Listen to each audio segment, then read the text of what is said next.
20-yard line with Stan Gelbaugh at quarterback. And 3 weeks ago against the Raiders, Gelbaugh 17 of 41, 238 yards, no touchdowns, 1 interception. The Raiders won that contest 19-0. Joining him in the backfield, Gelbaugh, of course, Warren, John L. will be there, Lewis Clark, Tommy Kane, and Ron Heller, the tight end. And the offensive line of Roberts, Hunter, Toffelmeyer, Drills is starting, and Hitchcock.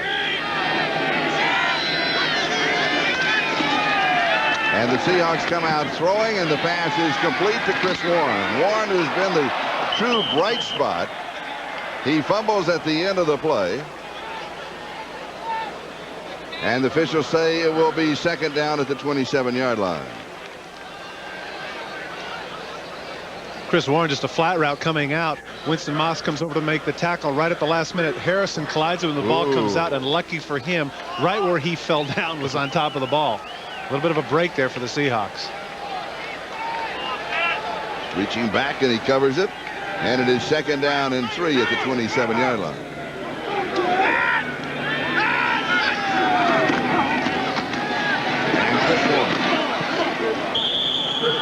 And he's going to pick up the first down.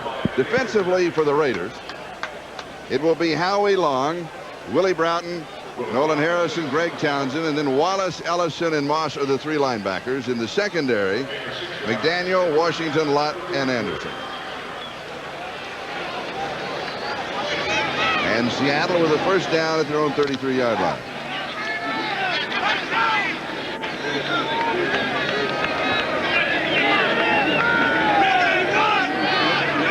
Opening drive of the ball game. And Gelbaugh again throwing on first down. He goes to the far side, and the pass is incomplete. It's going to John L. Williams. Aaron Wallace had the coverage.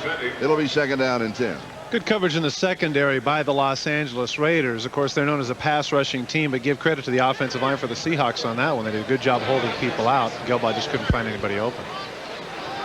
The Seahawk offense has been sputtering and spitting and trying to get started, and they simply have not been able to get anything going. One of the reasons because of their offensive line with players in and out all the time. Almost a different offensive line every ball game. Well, and also the fact that you're playing your third quarterback. That doesn't help either. And for an offense that's averaging 5.9 points a game, you know, they definitely have to do something to jumpstart it. And here's John L. Williams. And he's going to go to the 38-yard line. He'll pick up about 5. It's going to be third down and 5. Winston Moss makes the tackle. One of the offensive linemen you mentioned, Charlie, is their first-round pick at left tackle, Ray Roberts. Watch Greg Townsend get off maybe a little bit quick, but thankfully it's a draw play, and all Roberts has to do is push him out of the way. That's a little bit of a mismatch size-wise, but look for that to be an issue here on third down when he will be over the likes of both Townsend and Anthony Smith, the man who had 4 sacks against the Seahawks the first time they played. James Jones comes into the offense, as does Rob Thomas. And it's third down. Gelbaugh sprinting back. And the pass is incomplete. The way he was coming out, I thought he wanted to set up a screen, but he didn't have an opportunity because Howie Long was just a step behind him. And Howie Long is somebody this year who has reasserted himself. This is a man that over the last couple of years, quite frankly, had been getting by on reputation some of his peers felt. He is not fooled by the play-action pass and really shows that he can still run. Look at that. Almost gets the sack, but Gelbaugh does a nice 360 to get out of the way. Howie Long, 6.5 sacks coming into this game.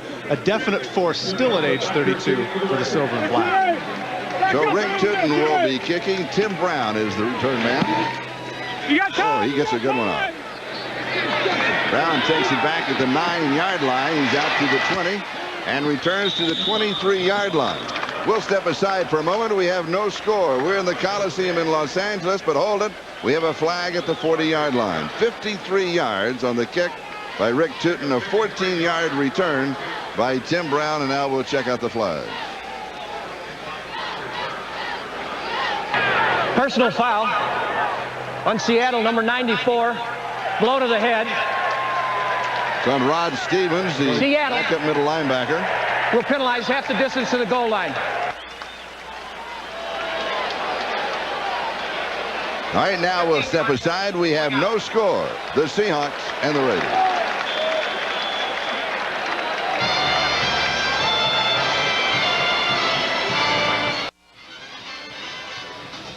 This is a scene from Super Bowl 15. This is the first Super Bowl that the Raiders won when Tom Flores was the head coach. Tom Flores, of course, the head coach when they won 2 Super Bowls, and he is now the head coach of the Seattle Seahawks, and this is before the ball game today. You saw him in the background of that shot. Interesting. I was going to say, Charlie, interestingly enough, when we talked with him yesterday, he wasn't all that melancholy about the reunion here. No. I thought that, it would have been a big deal, but he did make an interesting point, which I thought when he looked us in the eye and said, we did have a couple of pretty good games here. Yeah. Yes. Yeah, we did, Tom. Yeah, but I thought it would be like a homecoming, something that he would look forward to, the return of the prodigal son. And he said, no, not at all. He said, maybe if we were playing better. That's right. And maybe if they were playing better. He said, but we were both actually struggling. If both teams were 7-2, I'm sure that the magnitude of the game would have been much more intense. We should mention here the Dick Hancock a little bit confused there on the officials. The penalty, of course, against Seattle, not against the Raiders. And so they're at the 38 instead of halfway to the goal line, as he mentioned. And Schrader opens up, throwing far side, first down.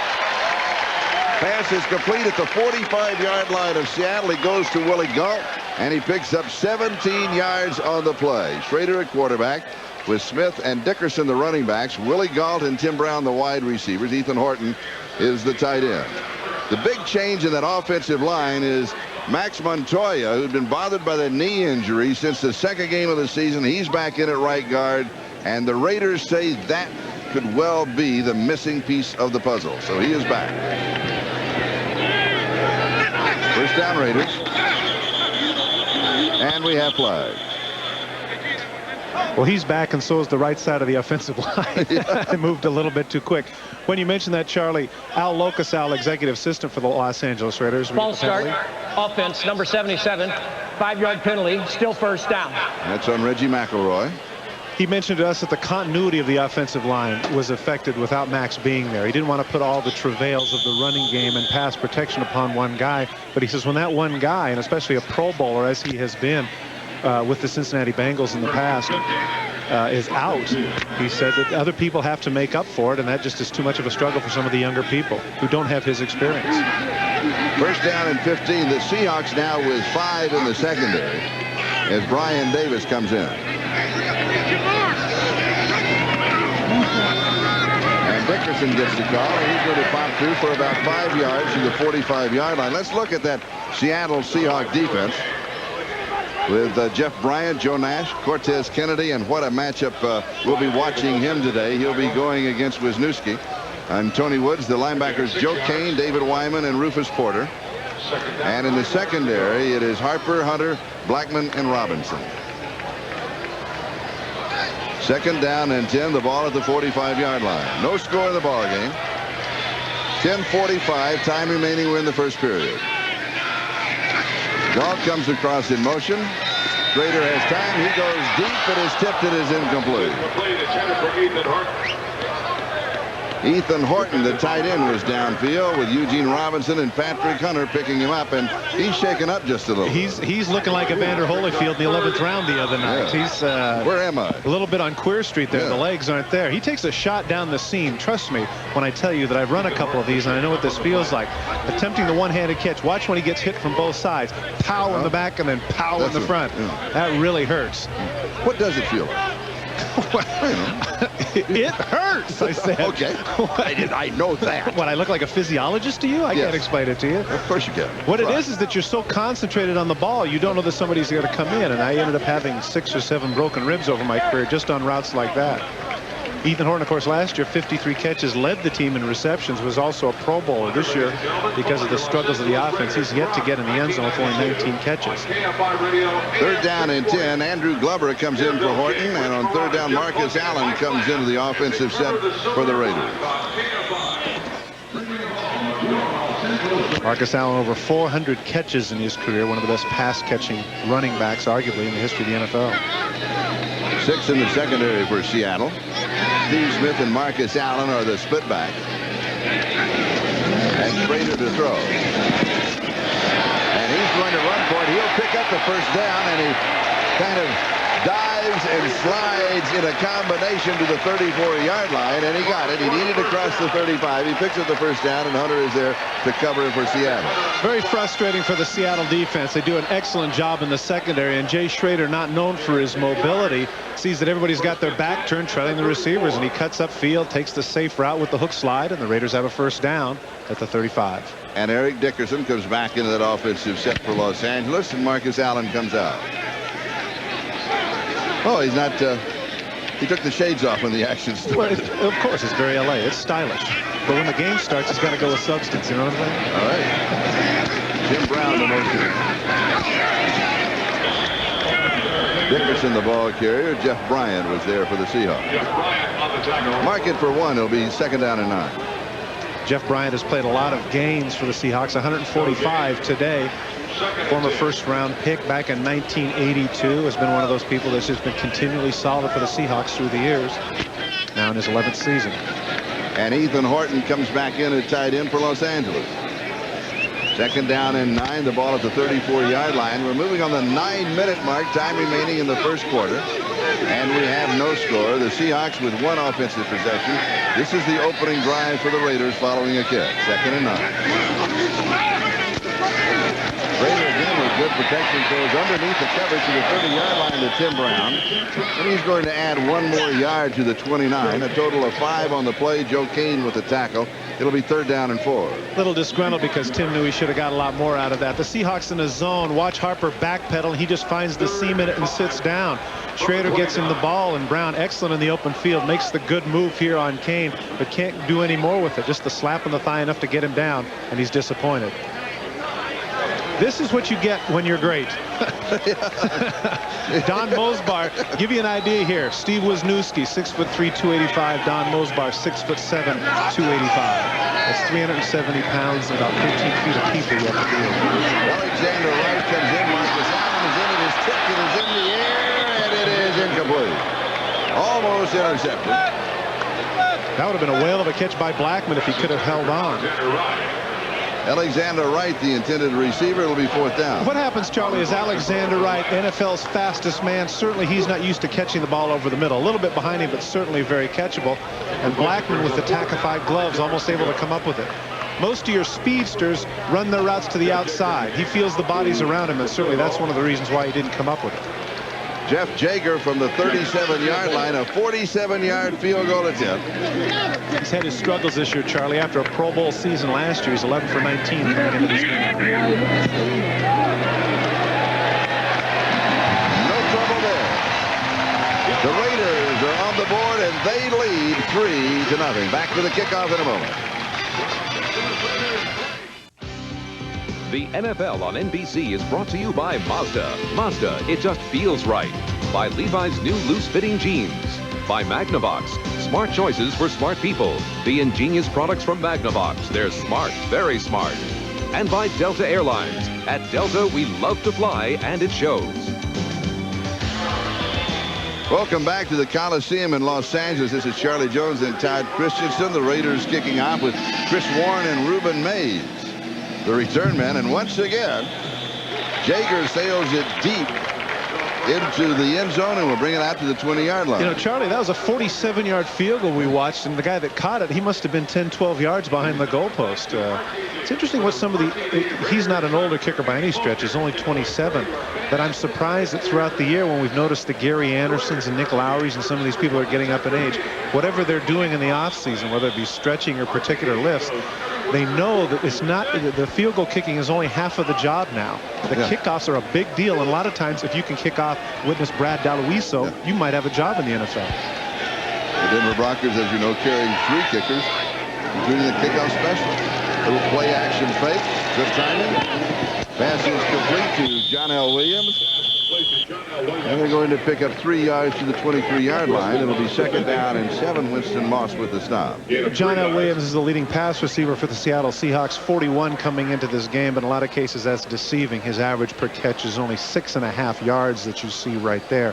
And what that means, that's an awful lot of dump-off passes when nobody downfield is open. And as you also saw, this far, not able to get into the end zone with it either. Second down and 7. The ball at the 23-yard line. 7.5 minutes to go first quarter. Raiders are up 3-0. on the 47-yard field goal by Jeff Jager. And here's Chris Warren. And he's got a couple to the 25-yard line. It's going to be 3rd down and 5. Ricky Ellison, number 50, inside backer for the LA Raiders. Arguably one of the smallest inside backers in the league. People always look at the field mouse for the New Orleans Saints. A man by the name of Sam Mills.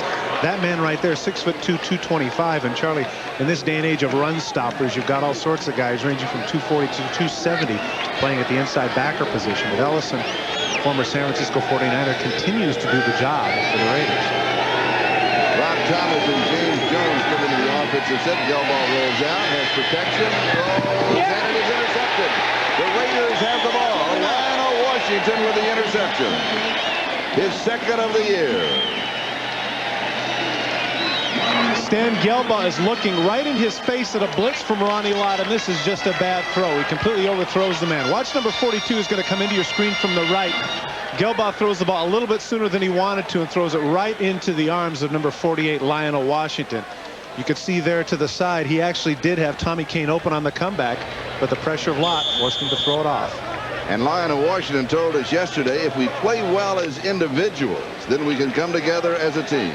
That's a very telling stat right there, which that's actually twofold. It means that both teams are taking a lot of chances and also shows a little ineptitude on the quarterback's part on both sides of the ball. 1st down Raiders. Raider goes back to the far side, and the pass is complete to Willie Gault. Patrick Hunter had the coverage. Now, Willie Gault is the deep receiver, the big play man for the Raiders. He has not been doing that recently, but he has a good start in this ballgame. That one is good for 15 to go with an earlier one of 17 yards. Well, Willie Gault, of course, we know him for his great speed. He was the man that in 1983 was on the world record-holding 4x100-meter relay team. And what they do there is that certainly as soon as he gets past a certain point, the corner has to turn his hips and look upfield. When Gault comes back, that makes an easy throw for Schrader. The Raiders at the Seattle 27-yard line, 1st down. Trying to capitalize on the interception by Washington and going for the touchdown. And it is incomplete. Tim Brown could not hold on to it. Eugene Robinson hit it.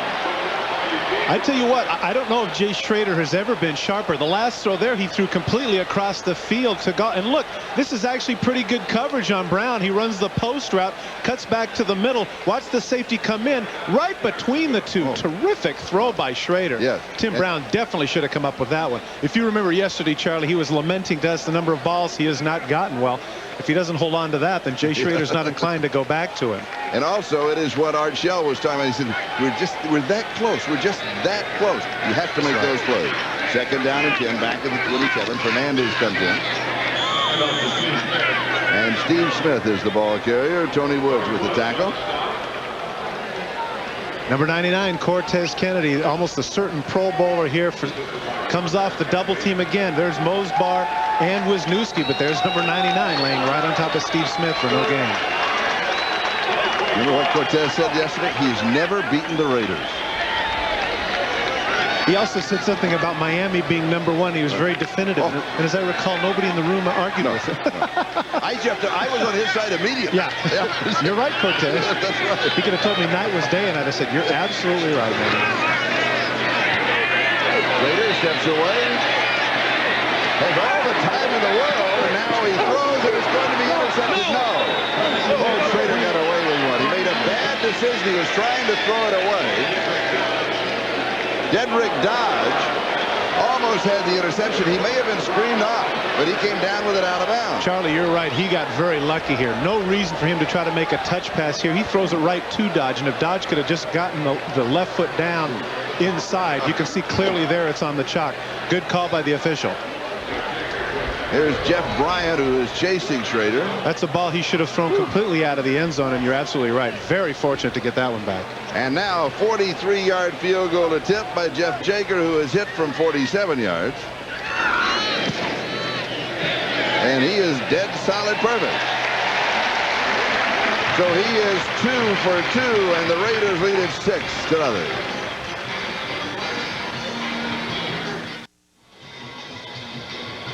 This was during the timeout. You can see Tim Brown trying to explain to tight end coach Terry Robisky and Art Shell, well, what really happened there was I just didn't quite bring it in. And it's always funny after the fact. You can see the hand motions there of Terry Robisky trying to explain how to catch the ball. I always got a laugh out of that when I was playing. Hey, man, it happened already. There's nothing you can do about it. Jeff Jager with a pair of field goals of 47 and 43 yards. Will be kicking off either Chris Warren or Reuben Mays. And again, he's going to put it into the end zone. Will they run it out? Yes. Oh, yes, now he's committed. You got to get out of that to safety.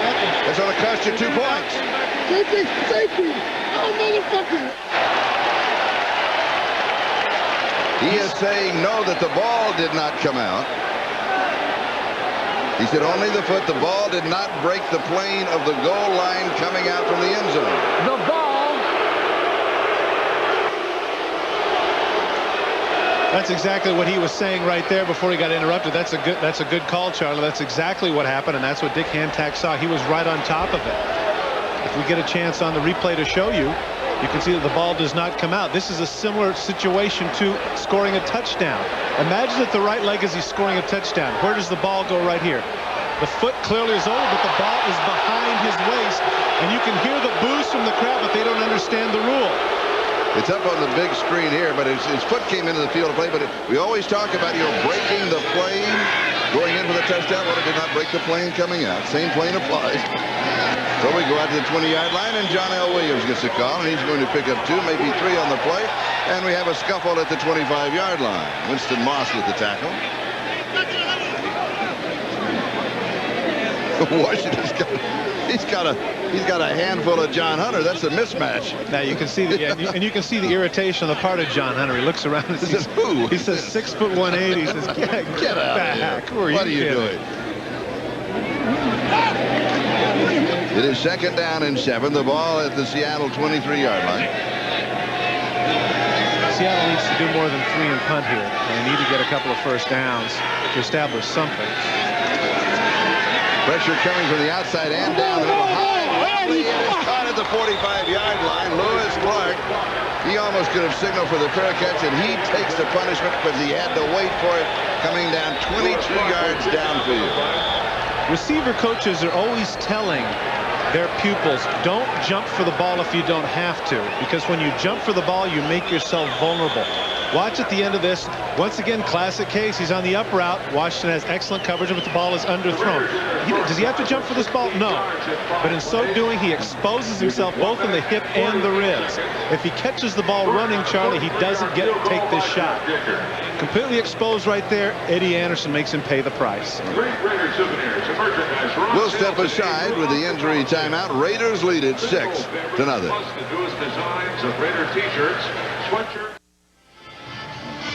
This quail that Stan Gelbaugh threw ends up wobbling in, and if you can stop right here, take a look at the ribs and the buttocks that are going to be exposed as a result of Lewis Clark jumping. Now what's going to happen? Watch the helmet of Eddie Anderson plant right there and make him pay the price, and that's the reason why he was in so much pain. That's the kidney area too, isn't it? Right back there. Ooh.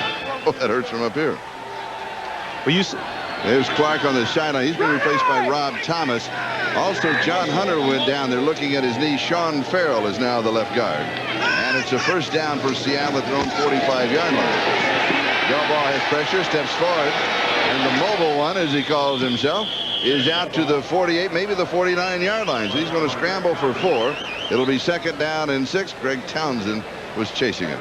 And Howie Long is the one putting on the pressure. Watch Howie Long with his patented rip move coming underneath. Darrell Brills just about getting to Gelbaugh right at the end, but you can see Stan Gelbaugh. And take a look at the pad on his back. If you can see there, just below the 1 and the 8, you can see that little bulge. That's a pad that I'll bet you Lewis Clark wishes he had right now. Yeah. Because that's there to protect the kidney. Charlie, a game I had back in 1984 when we played the Chicago Bears. That's the reason why, if you ever watch Jim McMahon now, he looks so fat. He had a lacerated kidney in that game. That was the reason why he started to wear that particular pad. John L. Williams to the 48-yard line of the Raiders. We mentioned that John L. Hunter out of the ball game with a knee injury. We'll try and have a report on for you. There's nothing, Charlie, there's nothing worse than when you're so intense heading into a game. You've fired up. You've prepared 6 days. And, you know, one of the wonderful things about playing pro football is you let it all out for 3 hours on a Sunday. You let everything hang out. And then here you are in the middle of the first quarter, and more than likely, based on that reaction, he might not be able to get back in the game. So he has some definite pent-up emotion. David Daniels comes in, 3rd down and 2, 3 wide receivers. Pass is complete for the first down, and a flag is down. John L. Williams on the receiving end. Did he pick up a face mask along the way? Is that the call? So it appears. John L. Williams continues to do that. Face mask. 5 yard. Added on to an already first down. Aaron Wallace for the Raiders. Been doing it for a lot of years, and certainly the Seattle Seahawks know that if they have man-for-man coverage, a linebacker on John L. Williams, that's certainly a mismatch. You saw there right at the end as the helmet tilted down. Aaron Wallace with his left hand had a piece of the face mask, and that tacks another 5 yards now down to the 37-yard line. And this is an outstanding drive, certainly by Seattle standards thus far. Seattle trailing in the ball game by a score of 6-0, the deepest penetration in Raiders territory. 1:40 left to go in the first quarter. And a first down, Seattle. John L. Williams.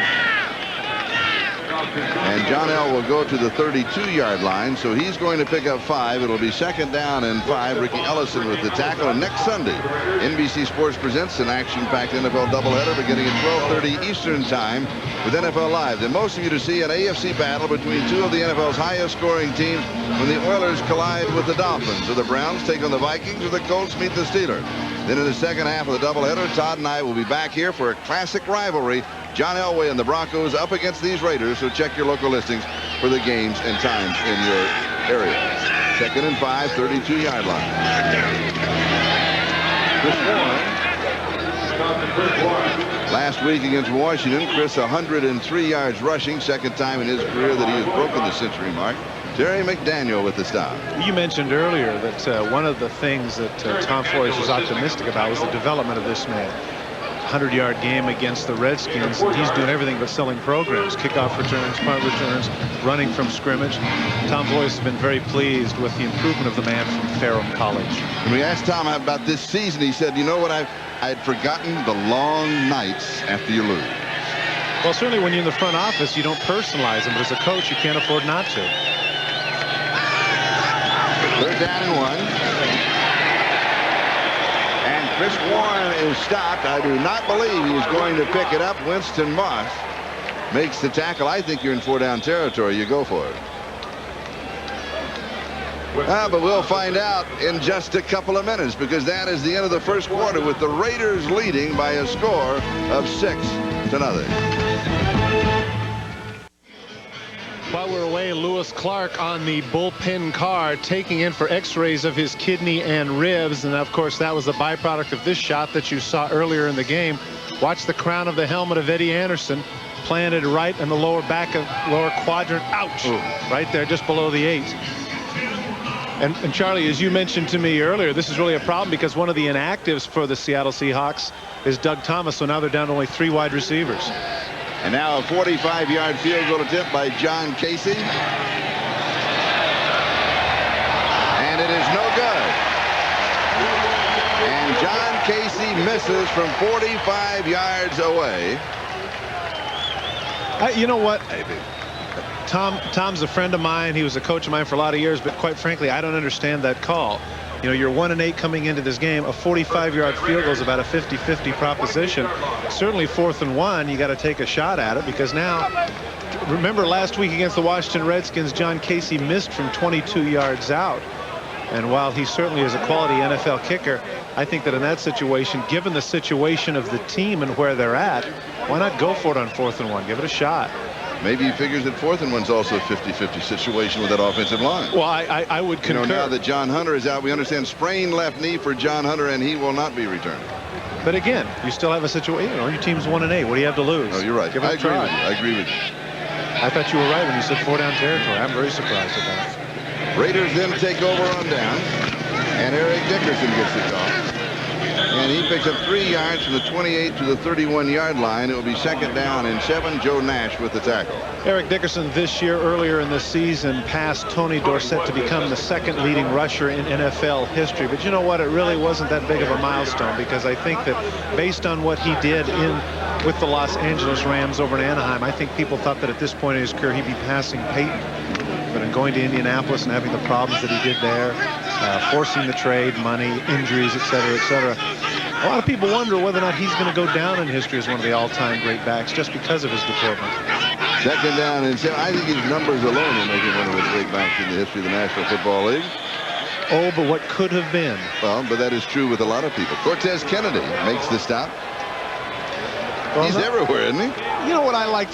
The thing he said yesterday that I liked, Charlie, he said that if the score is 150-0, or if we're 1-50, I really don't care. I said, I have too much pride in myself, and I don't want anybody to say that I ever dogged it, regardless of the score. That's what I learned for the University of Miami, and certainly that's what the Seattle Brass are happy about.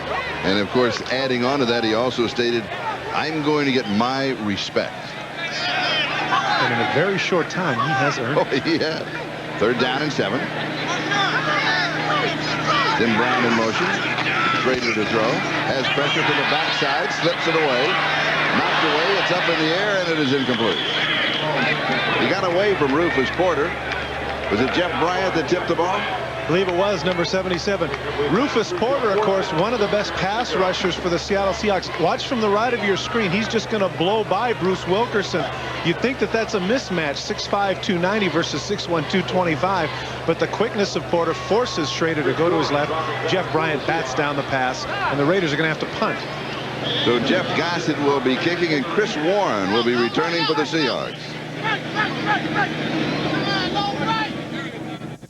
And there is Chris. He's at the 20-yard line. Not that much of a breeze here in the Coliseum. It is warm. Probably in the mid-80s on the Coliseum floor. Chris takes it at the 24-yard line. He's to the 30, the 35. And that's all that he's going to get. So Seattle will have a 1st down at their own 35-yard line. The Raiders lead at 6-0. We'll be back in just a moment. 46 yards. Looking down at the Los Angeles Coliseum from the MetLife blimp, and piloting today's MetLife blimp, Captains Mike Fitzpatrick and Hunter Harris. And, of course, overlooking all of Los Angeles is Snoopy, the Utah Dog. Utah Dog. Utah Dog. I knew you were going to say that. You love that line. I love that line. You love that one. What? One of the things that's been happening for the Seattle Seahawks right there, Hunter out injured. Take a look at the number of different players that have started for Seattle this season. 19 on offense and 14 on defense.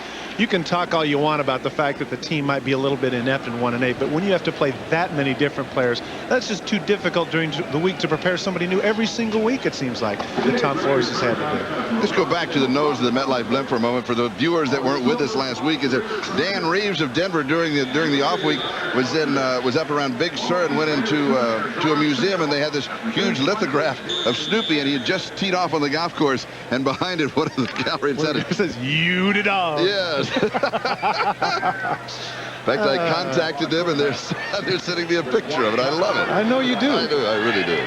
But that's enough. Okay, you're right. Well said. Good ball. A lot of time. Throws. Oh, bad pass. Well, it's not so much a bad pass as you had two people in the exact same area. You had the tight end and wide receiver, and again, here's part of the problem: is that Ron Heller and the reserve wide receiver, in this case, Rob Thomas, is going to be right in the middle of the field. Take a look right here. Both guys are going to hook up right in that spot. And so when Gelbach throws the ball, there's two guys in the exact same place. That should never happen offensively. Right there, that's where the ball goes. Two guys in the exact same spot. 2nd and 10, the ball at the 35-yard line.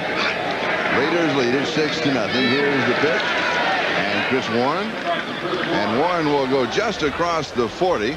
Chester McLaughlin, the #1 draft choice out of Clemson for the Raiders. The defensive tackle is the man who stopped him. Will mark it for 5. It'll be 3rd down and 5. Chester McLaughlin, as you mentioned, #1 pick, and now he's coming out. Look at the size of this man. I was told yesterday, I asked Al Locus, Al, is this guy going to be a player? And he said, absolutely.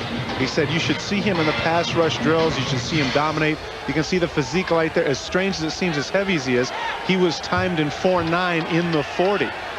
But as I mentioned to somebody else, it's one thing to do it in practice. It's another thing to do it in a game. 6'4", 315 pounds. That's his program mode. Here is the deep pass, and it is incomplete.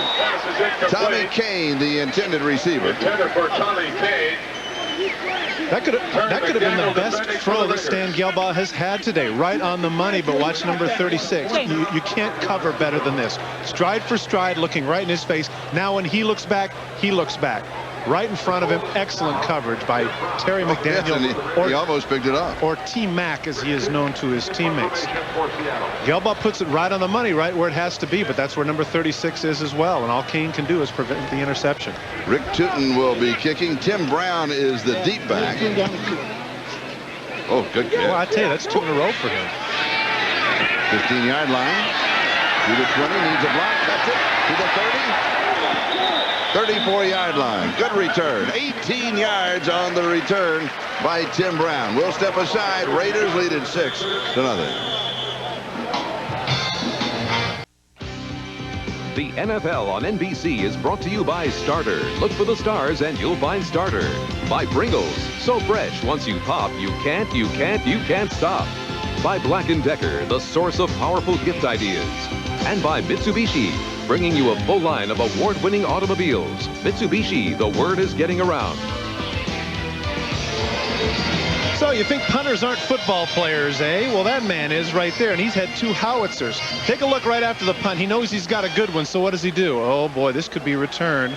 I better hustle my butt down there. Oh, wait. Oh, my gosh. I'm going to have to make a tackle. I'm going to have to make a tackle, and I do.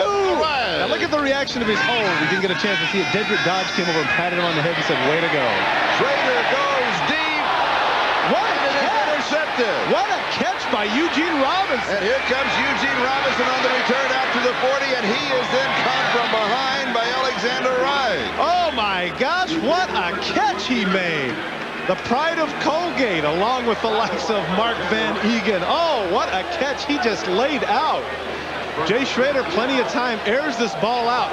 This is a good 55, 60 yards in the air, and watch number 41 completely lay out for this ball. Completely extended. You rarely see defensive backs make catches of that caliber. Look at that. He comes up and runs it back. Shades of Marv Hubbard and Mark Van Egan, other Colgate alums. And of course they're laughing right now because they say no, there's no comparison whatsoever. But did you also notice that Alexander Wright, the intended receiver, got up, came from behind and caught it? Well, if I was 409 in the 40, I could have caught him too. Okay. And here's the sack. Willie Broughton gets the sack. That is his first of the year. I suppose this would go under the heading of moot points, but this is part of the problem for Seattle. Big interception, big turnover, 43-yard line. Hey, let's get going, you guys. Let's have a big play. Oh, guess not. Loss of 8. It'll be 2nd down and 18. Gelbaugh has completed only 4 of 9 for 38 yards. He has suffered an interception, but in a quarterback comparison, Schrader has completed 3 of 8 for 38 yards, and he just suffered an interception. 3 of 9. That reinforces the graphic that was put up earlier regarding the less than 50%. They're operating, I guess, even keel right now. 2nd down and 18. Donnell Williams. We're going to get a couple. It's going to be 3rd down, around 15 or 16 to go for the 1st down. Ronnie Lott in on the tackle, Charlie, and leading tackler coming into this game for the Los Angeles Raiders. It's been well documented. His book, Football's Most Ferocious Hitter, and of course those who really follow football closely remember a Monday night game where he really got his comeuppance against Barry Word and the Kansas City Chiefs. I mean, he really took some shots. But for those that think that maybe Ronnie Lott's getting by in reputation, it's not true. We mentioned the fact that not only is he the team's leading tackler, but he's definitely their vocal leader there on the defensive side of the ball. And he was one of the names that Art Shell pointed out in terms of people that have great football savvy. His and Howie Longs are the first 2 names that came up. And Marcus was the 3rd. Pass complete far side to James Jones, but he's going to come up about 3, maybe 4 yards shy of the 1st down. It will be 4th down as Lionel Washington makes the tackle. James Jones, former fullback of the Detroit Lions, has been playing a lot of tight end for the Seattle Seahawks, and of course on third downs has been coming in that tight end spot. And of course today, I would guess, Charlie, because of the injury to the wide receivers, we'll see a lot more of him. Excellent pass catcher coming out of the backfield, and just to show his versatility, he is the Seattle special teams captain. And a combination really tight end and H-back. And now take a look. Here he is in the punts as fullback. Is there anything he doesn't do? Rick Tootin will be kicking. Tim Brown is the return man. Tackling Rick Tootin. And kicking Rick Tootin. Punting well. Fair catch. Taking the 10-yard line. Raiders have the ball at their own 10. 9:42. Time remaining first half. 40-yard kick. Raiders on top 6-0. Tonight on NBC, a special 2-hour all-new eyewitness video starting at 7 o'clock to be followed by Donahue, the 25th anniversary. A 2-hour primetime star-studded special as Phil Donahue celebrates 25 years of television. You know, not only a big sports, a big baseball fan, big Cincinnati Red fan. We once did a baseball game together. He made a good sportscaster. Good guy. Gee, what a surprise. I knew. I thought I'd mention personalize it a little bit. Well, it evens out. You'd be a great advocate for... Well, he's been around a long time, too, like I have. But here's the same problem. Here's Nick Bell, who is in the lineup for the Raiders, and he gets the call. Cortez Kennedy gets the tackle and the report on Lewis Clark. Well, really not surprising. The cracked ribs, and watch again the helmet to number 8. Not surprising. That's close to what's called the transverse process. Lower bones in the back. I happen to break a couple of those myself, and he'll be... You were all beat up. He'll be... No, I guarantee over the next couple of days his breaths will be coming in short stints. And he better watch his coughs too. So Lewis Clark out with cracked ribs 4 to 6 weeks. Oh no, I think he can play with him. Oh really? Just not today. Here's the pressure on Schrader. He is sacked. Joe Nash gets him. Nash now on the year has 2.5 sacks. They're going to mark it at about the 1-yard line. Joe Nash, former Pro Bowl nose tackle for the Seattle Seahawks, just flat out beats Max Montoya. The top left of your screen, he's going to blow right past him, and Schrader just doesn't have the time, and down he goes. So they put it on the 1-yard line. It'll be 3rd down and 19.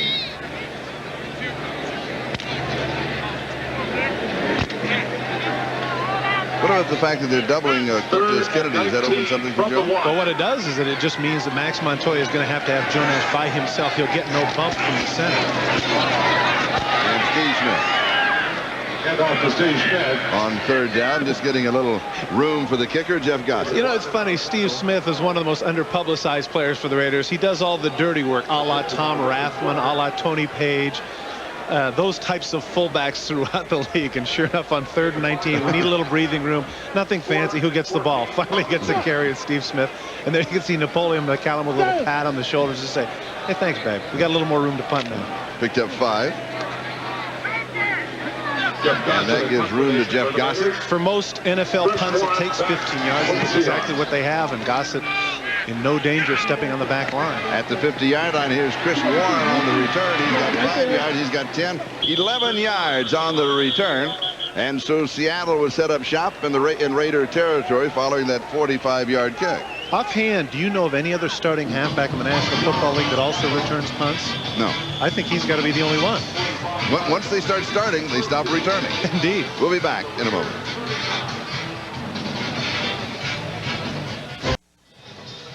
Be sure to stay with us at halftime for the Domino's Pizza NFL Live halftime report with Bob, OJ, and Will, and they'll have all of the scores and all the highlights. A lot of great games today. And in case you did not know, Houston defeated Minnesota, Kansas City beat Washington, San Diego over Cleveland, Atlanta defeated Phoenix by 3. Just a few. They'll have all the numbers, they'll have all of the scores and all of the highlights. Stay with us. It's really been New a fun England's day. first victory. Yes. So they'll have a lot of things to talk about. John L. Williams is the ball carrier from the 39 to the 33-yard line, so he has 6. It'll be 2nd down and 4. Aaron Wallace with the tackle. And Seattle now with excellent field position and an opportunity to either get closer with the field goal, they have missed one earlier, or to go in for the score and possibly take the lead with the extra point. It's funny. Just the fact that you're debating it. I know, yeah. You know, well, there's a quizzical question in my mind. No, it is. I agree. Well, they have not been an offensive Juggernaut? Juggernaut. I knew that's the word you're looking for. I was searching for that one. Thank you. Chris Warren. And we have a pushing and shoving contest. going to mark it at about the 30-yard line, so it's going to be 3rd down and 1. Well, Ray Roberts certainly isn't acting like a rookie there. He takes the initial shot from Aaron Wallace and cuffs him in the back of the head. He was actually pretty lucky they didn't get called for the penalty. Here's left tackle number 73. Coming down, now he gets a piece of Wallace, and Wallace doesn't like the fact that the play's completely over, and he pushes him past. Now he's got a hold of him. Watch the left hand of Roberts here. Bow! Take that. Oh! And I like the composure of the officials there to not throw the flag there. No need to. That's a pretty good left-handed shot, right? Yeah, I was going to say, I wonder if the Wahoos teach that brand of boxing now. 3rd down and 1. And John L. Williams is stuffed by the Raiders, led by Winston Moss. It's going to be 4th down and 1, maybe 1.5 to go. Do you go with a long field goal attempt again, or do you go for the first down? Here's what I don't like about this, Charlie, and that was last time in a similar situation. Now, I'm not talking about the field goal. They're going to talk it over, and that's wisdom. The thing is that I don't know why throughout the league, one of the things that's been effective for teams in short yardage situations, don't come in with a 3 tight end set. Don't jam everybody in there. Don't give them the opportunity to match up man for man, because right now, let's face it, Seattle's undermanned. Yes. What Tom needs to do is to go with a 3 wide set or spread people out and give them a chance to go 4 and 4, create some seams for Warren and Williams, because right now when they bunch in, they're going to lose because the Raiders are bigger and stronger. For Seattle, 48 out of 112 of their drives have been 3 and out. This is a drive that they started at their 39-yard line. That is on the season, of course. They face now a 4th down and 2. And do you realize the pressure that puts on the defense, that level of drives, when you know that and Eugene Robinson addressed that yesterday with regards to the fact that, they barely get to the sidelines and they have to come back in. And quite frankly, one of the points that we made earlier in the broadcast, Seattle's defense has been playing very well. They are effective, but you can't be effective if you're out there 80 plays a game. I mean, inevitably they're going to score against you. And they say we begin to wear down in the 4th quarter. We need some points from the offense. But so far, there's not been any finger pointing from one side to the other. They have stayed together as a team, and of course you can credit Tom Flores for that. Well, on the upside of that, Charlie, it's fun to come into games and know that you have absolutely nothing to lose. The pressure isn't there. I mean, really the pressure is there in terms of your particular job, but as far as going to the playoffs or worrying about that sort of thing, you come into this game, you just play as hard as you can and let the chips fall. 4th down and 2. Gelbaugh to throw, and it is incomplete. James Jones, the intended receiver, and that was catchable. Very catchable. A design play. I think it got tipped a little bit at the line of scrimmage, but number 30 will be the first to tell you that he should have caught this ball. Watch at the end of the play. Watch how he scrunches his back up in anticipation of getting hit. Yes. James Jones is one of the tougher players in the National Football League, but number 42, Ronnie Lott, you could see, made him have the short arms. Oh, disappointed. So the Raiders take over on downs at their own 31-yard line. First down, and Los Angeles leads by a score of 6-0 with 5 minutes and 48 seconds left to go. We're in the first quarter. The Raiders scoring on a pair of field goals. And Nick Bell gets a call. Bell, who has been averaging 5.8 yards a carry, has 8 here to the 39-yard line. It'll be 2nd down and 2. Tony Woods and Robert Blackman with the tackle. Look at that average, 5.8. Take a look, Charlie, if we get a chance here at the play earlier. James Jones, if you tell me a reputation for being a hitter doesn't affect you, watch number 42 come from the left of your screen. Oops. It's not going to be that big of a hit, but James Jones knows it's coming, and Ronnie Lott's the one that made him have those alligator arms and not come up with a grab. 2nd down and 2, and here's Bell again. And he will pick up the first down at the 45-yard line. In the 19-0 victory earlier in the season up at the Kingdome, that man, Nick Bell, is the one that busted off the 66-yard run that ended up being the big play, enabling the Los Angeles Raiders to have that victory. You see there 3 carries for 16 yards. He's got to be a little bit frustrated in so much that it's kind of tough to caddy for the likes of Dickerson and Allen. And I'm sure at this stage of his career now, I believe in his 3rd year in the league, he wants to be playing full time. I guess when you're behind 20,000 yards worth of career rushing, that's your finish. And he has his turn again. This is his 2nd year in the league, and he was the number 2 draft choice last year out of Iowa. He was somebody that always wanted to play with the Raiders. I remember last year when they had a Raider game here, they had a picture of him as a 3-year-old wearing number 77 in a silver and black uniform. He's one of the few backs in the league that's wearing effective. 77? Yes, yes. He didn't choose 46? The man has no taste. I know. Well, you know, he became a Torn Dorn fan later. Oh, okay. And so, jeez. Well, I tell you, with friends like you. I know. Second down and 5. And here is Bell again. He's a little bit of a load to carry, isn't he? He is, and I was going to say, Charlie, he's one of the few backs in the National Football League that's effective being tall. He's about 6'3.5", and as you mentioned, about 250 pounds. He reminds some a little bit of Zonk in terms of those particular dimensions. Left side of the line, giving him an opportunity to create some havoc. Ethan Horton comes off the ball. Look at Wilkerson, and there a little bit of holding on the part of Wisniewski on Kennedy, but of course, sometimes it's necessary with big 99. Nick Bell at 6'2", 250 pounds, and it is third down and 2. Tim Brown is in motion. And Bell is going to pick up the first down. He moves the pile to the 44-yard line. Jeff Bryan gets credit for the tackle. It's a first down for the Raiders. And this has been all Nick Bell. One of the first things they tell you in Pop Warner football as a running back is keep your legs moving. Watch the initial hits and watch at the end number 38. There's the initial hit. There's the second. Watch the legs keep moving right there, getting over the 45-yard line, enabling the Raiders to have the first down. That man right there, I would guess, back in Iowa, ran a couple of tires. That's why he's able to keep those legs moving. And that is 5 straight carries for Nick Bell. And a little play-action fake. Raider throw. Pass is complete to Steve Smith. 30-yard line. First down, Los Angeles. Wyman and Porter on the tackle. A gain of 14. Certainly one of those wonderful football axioms that the run sets up the pass. After 5 straight carries, play action pass. The Seahawks a little bit on their heels trying to find their zone at the right. You can see David Wyman completely turned around, doesn't know where Steve Smith is, and he makes the tackle. But not until he gets to the 30-yard line. Here's number 99. Oh, look at that. That's got to be frustrating. He thinks he has Wisniewski beats, comes around the corner. There's Montoya. Double teaming it seems at every turn. 2-minute warning will now be given to both benches. We'll step aside for a moment. The Raiders on the move, and they lead 6-0. Yo, guys, this is Yogi. You can't top the Pringles pop. The taste is top. Pringles? I haven't tried them in years. Pringles taste better than these bag chips. Check it out, yo. I'll believe it when I believe it. So? I believe it. They taste better. Yeah. Observe. Bag chips feel greasy. Grease don't taste good. Taste tastes good.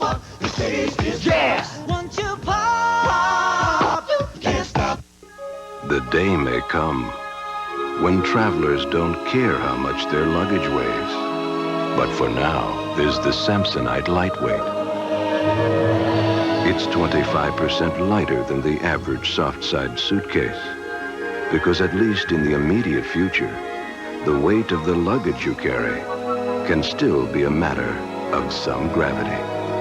Samsonite, our strengths are legendary. Next Sunday, Dan Marino and the Dolphins battle the Oilers. Then, John Elway and the first-place Broncos face the Raiders. An NBC football doubleheader next Sunday. That's another fan. That's, Oh, gee. that's behind. I'm sorry. Oh. That's behind the Seattle bench. And on the Raiders side, Well, of course, that's a little bit more high-tech. You know, they're the home team, so they have a mist as opposed to a fan. is that from their Mystique? Oh, jeez. 0 for 2. The clapping for the I fans. know. Well, it's been a long season. Ladies and gentlemen, Shecky Jones will be appearing at the La Jolla Club. That's right. With Snoopy, because what a ball game he is having. He is a great ball player. This is Cortez Kennedy, of course. Here, to me, this is the ultimate compliment. You have Steve Wisniewski. Those who follow football had read the Sports Illustrated article a week ago when general managers picked their best players in the league. They picked Cortez Kennedy and Steve Wisniewski. But evidently, the Raiders have decided Wisniewski's a great player, but we're not going to have him man-for-man with the Tez man. Nick Bell again gets a call. Gee, look who's in on the tackle. Yeah. Cortez Kennedy, as those of you also know who follow football, is that previously he had worn number 96, and now in honor of his great friend who was killed in the automobile accident earlier this year, Jerome Brown, he is wearing 99, Jerome's number. I asked him, I said that do you feel like you're getting your due as a former Miami defensive lineman? So many others have had accolades. And I asked him if he thought about Jerome Brown much, and he said, I think about him every day. Every day. Second down and 8. Schrader, lots of time. Now he scrambles. He can run for the first down. Points out a block. Swivel hips to the sidelines. It goes out of bounds. Tim Brown with the block downfield. Look at his reaction. Was close to Seattle. I thought that was cute. He looked at Dick Hantack and kind of smiled, as if to say, who am I kidding running with the football? But Jay told me that coming out of college, he actually was timed in a 40 and 4.6. And of course, I said that no doubt if we remeasured it, it's 35 yards. And number 81, Tim Brown, putting the block here on Harper. What Schrader was actually pointing for is that he wanted Tim Brown to go out and up. Was what he wanted. And instead, Schrader runs down to the 12-yard line, and Tim Brown showing his blocking expertise. Oh, yeah, sure. I don't think that was the right word. Schrader, 16 yards on the play. Jay now 2 carries rushing, has 26 yards on the ground. And his first down of the Seattle 12. And you go right back to Nick Bell. Hand off to Nick He Bell. was hit, what, a yard behind the line of scrimmage, and still manages to pick up a couple to the 10. The Raiders call timeout here with 1:03 left. Timeout. Los Angeles, their first timeout. This is a 40-second timeout. Number 99 coming right at you in the midst of the bodies. Once again, 76-72 all over him. Does it make a difference? Well, kind of does, but there he is again, in on the tackle. Man number 99. I remember a couple of years ago, Charlie, I think it was about 20 years ago, when they had that great Oklahoma-Nebraska game on the cover of Sports Illustrated. The irresistible force meets the immovable object. And I'd have to say at this point, the immovable object, 99, seems to be winning the battle. I think he may be both. Well, he was certainly irresistible yesterday. That's right. Something to eat, Tez? Okay. It'll be second down and 8. We have 1 minute and 3 seconds left to go in the first half, and the Raiders are up 6-0. Jeff Jager with 2 field goals of 47 and 43 yards. We have not had a touchdown in the ball game. John Casey missed a 45-yard field goal to the right side for the Seahawks. And of course, the Seahawks also, if you were with us earlier, missed on a 4th and 1.5. James Jones dropping a pass, very catchable, that could have kept the Seattle drive going. Steve Smith, the fullback, the lead blocker, is 240 pounds. Bell, 250, little play action. Fake pass is complete outside into the end zone for the touchdown. It is Ethan Horton. His first touchdown of the year.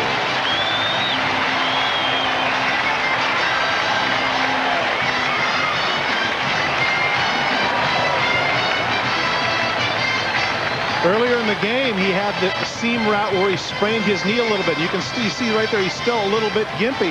He just runs out of the flat, and nobody goes with him.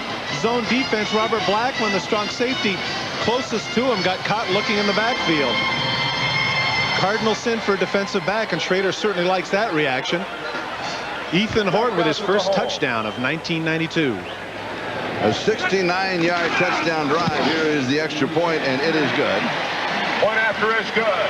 And the Raiders go up 13-0 with 58 seconds left to go in the first half.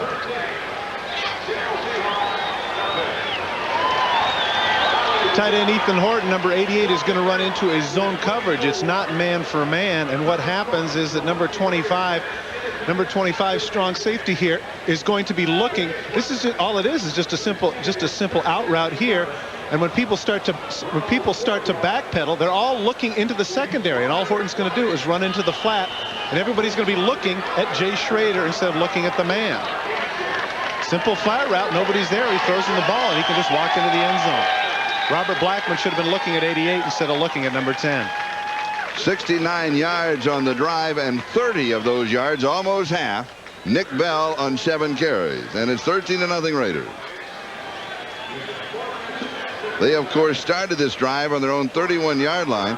That was after holding the Raiders on 4th and 2. Ethan Horton is part of a tradition of the Raiders in terms of conversion projects. Those who remember way back remember the Heisman Trophy winner Billy Cannon, who came to the Los Angeles Raiders as a halfback. Al Davis wanted somebody a tight end who could get downfield, so they converted Billy Cannon to a tight end. In fact, they did the reverse with Hewritt Dixon. You remember Hewritt Dixon, who was a tight end and went to fullback. And of course, Ethan Horton, former first-round draft pick, halfback from North Carolina, and back in 1985 by the Kansas City Chiefs was their first-round pick. And I remember. And you were a fullback. And I remember at the time. I was going to let you do that. Just a second. Oh, okay, I'm sorry. I remember at the time Steve Ortmeyer, the special teams coach for the Raiders, saying the next Pro Bowl tight end could be Ethan Horton, and he turned out to be prophetic. Now? Yes, now. I'm cueing you, babe. Okay. But the project that worked out the best. You came from BYU to the Dallas Cowboys as a fullback. Correct. And you became a project. And that man right there, Al Davis, took you as a personal project, knew you had a future, one of the few times that he has been wrong. Seattle at their own. No, you had a great career. Truly. Seattle at their own 20. Here's a little screen right side. But I did enjoy your Purcell imitation. Yeah. John L. Williams out to the 35-yard line. He picks up a quick 15, 45 seconds and counting. Ronnie Lott with the tackle. Hurry-up offense for the Seahawks. Again, we remind you, because of the injury to Lewis Clark, limited in their wide receivers, only have 3, so they can't go to any semblance of a 4 wide receiver package, which of course they would have here during the 2-minute warning. There is a sack, and they may rule a fumble following. Gelbaugh hurt his knee. Gelbaugh's knee fell underneath the sack. That's why he dropped the ball. If we get a chance to look at that, the pain was so intense, he could have held on to the ball. I don't like the looks of that. Watch at the end of the play, watch his leg, and now they are going to have to use Stauffer here. Watch how awkward the leg is underneath the pile. In this case, it's Townsend. Ouch. You can see that. Yeah. It's not a matter of holding onto the ball. He went right for his knee. Yeah. And it's actually an accident on the part of Townsend. Watch him. He actually sacks him with his back. Take a look at this. That's a medial collateral. When that foot gets positioned like that, the inside part of the knee, and right there, Gelbaugh grabs for it. Ironic that Stan told us yesterday, I'm getting accolades for staying alive. Oh, man.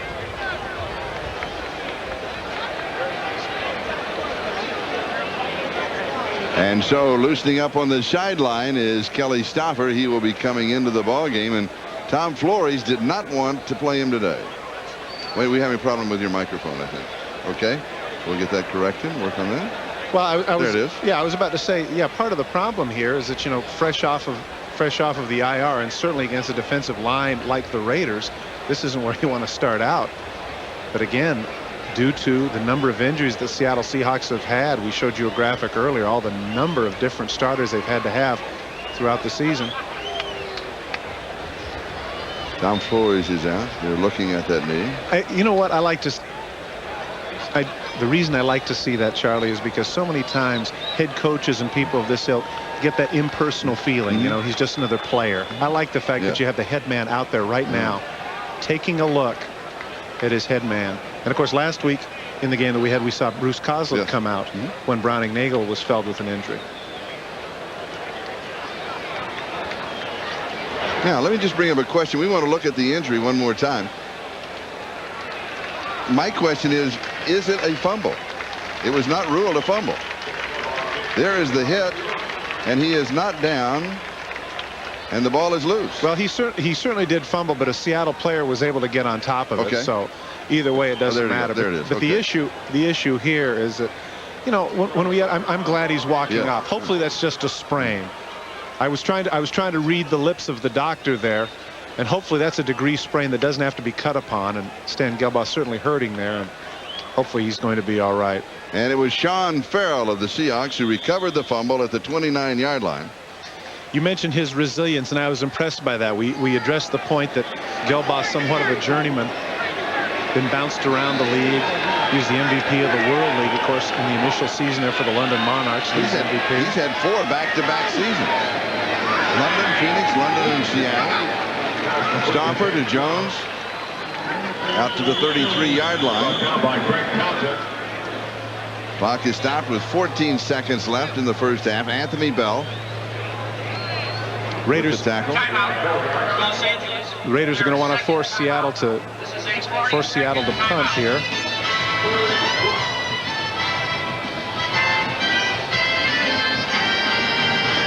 Seattle here is going to be content just to run out the clock if they can. A lot of beleaguered faces over there on the sideline. You know what? There's just some times when you got to feel snake bit. I mean, it's all well and good to talk about some of the difficulties they've had offensively, but look at all the people they keep running in.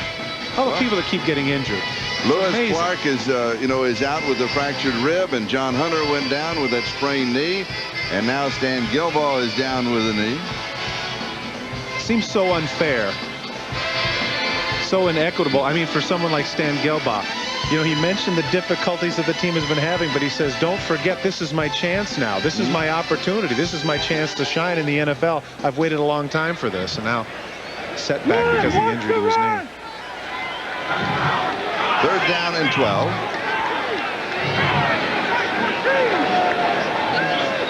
The Raiders have 1 timeout remaining in the first half. The Seahawks have 1 timeout remaining. John L. Williams stares. Clockton with the tackle.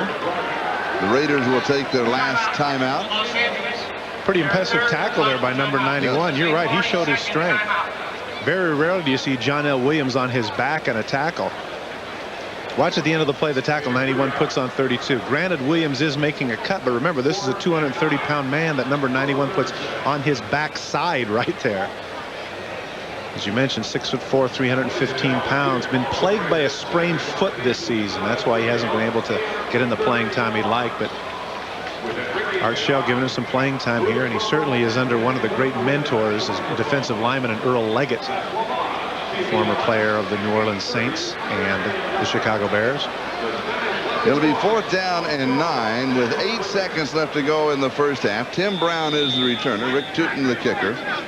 Chester McLaughlin, we should mention, from Clemson, has produced a couple of pretty good defensive tackles by the name of Perry. Yes.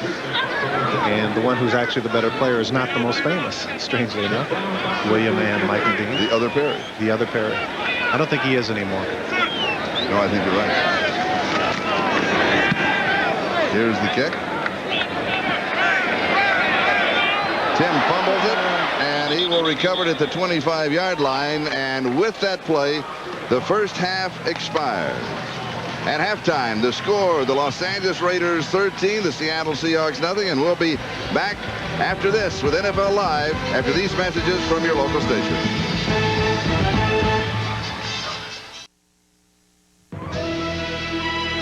This is the Domino's Pizza NFL Live Halftime Report, brought to you by Domino's. Nobody knows like Domino's how you like pizza at home.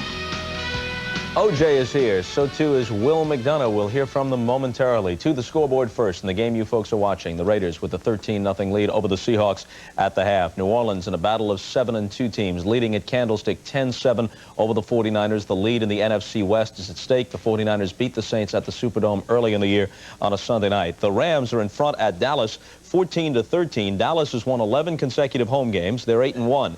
LA has lost 12 consecutive road games. They're 3-6, but it's 14-13 Rams at this point just before halftime.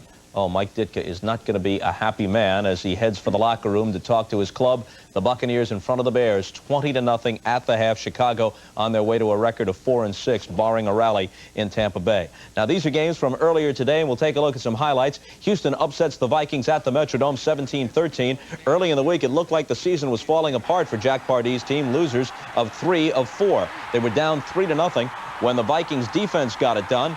Warren Moon nailed by a blitzing Carlos Jenkins. He fumbles, and Anthony Parker picks it up, runs it in for the touchdown.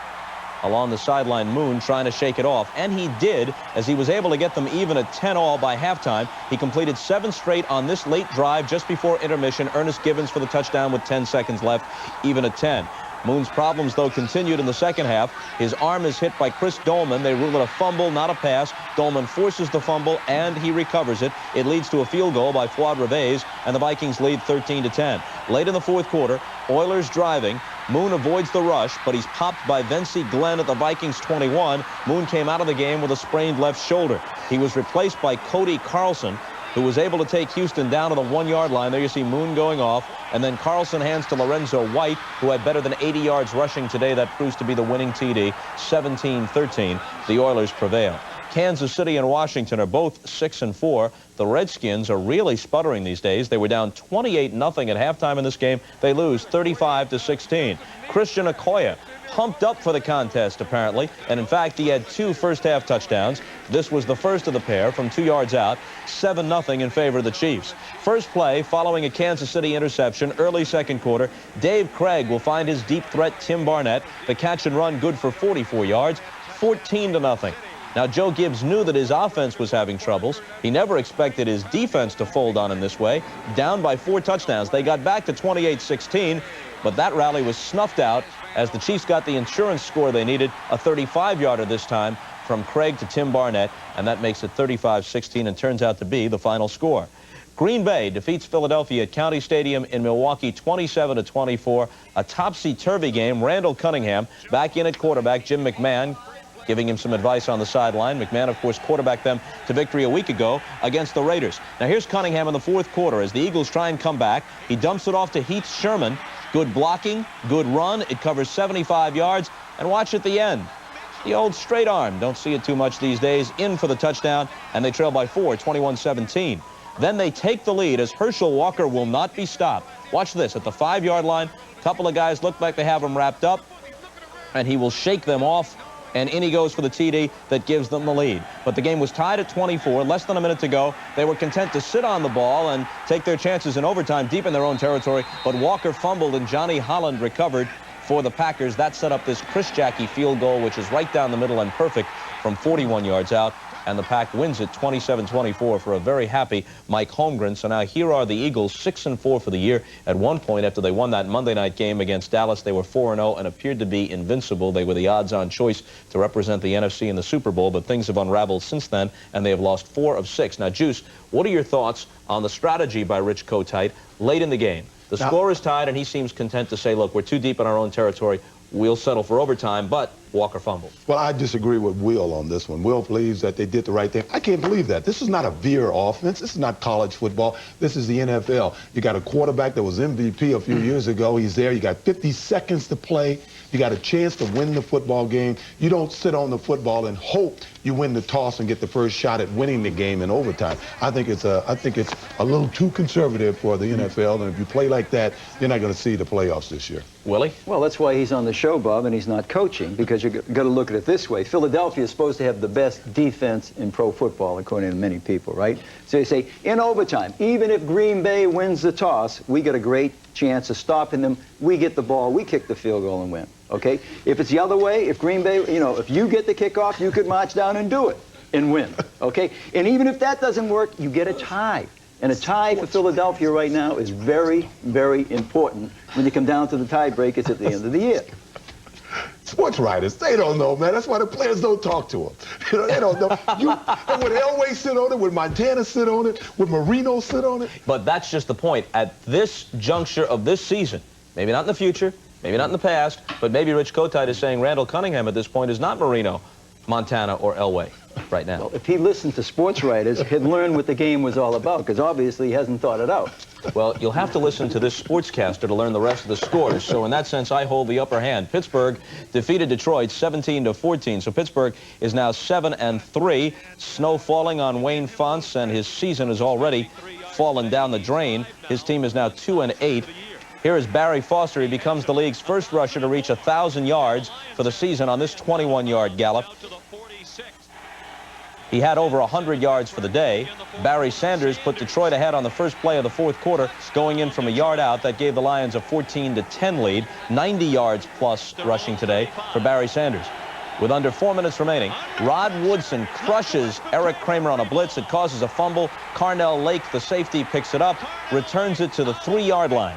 Bubby Brister in at that point for an injured Neil O'Donnell. Hits a wide-open Tim Jordan from a yard out on the play-action pass. 17-14 lead, 17-14 final. The Steelers over the Lions. San Diego won a good one today at Cleveland. Both these teams are now 5-5. The Chargers have won 5 out of their last 6 after losing their first 4 under the new head coach Bobby Ross. 14-13 was the final today. Mike Tomczak's pass here is intercepted by Darren Carrington. He goes 71 yards to the Cleveland 26.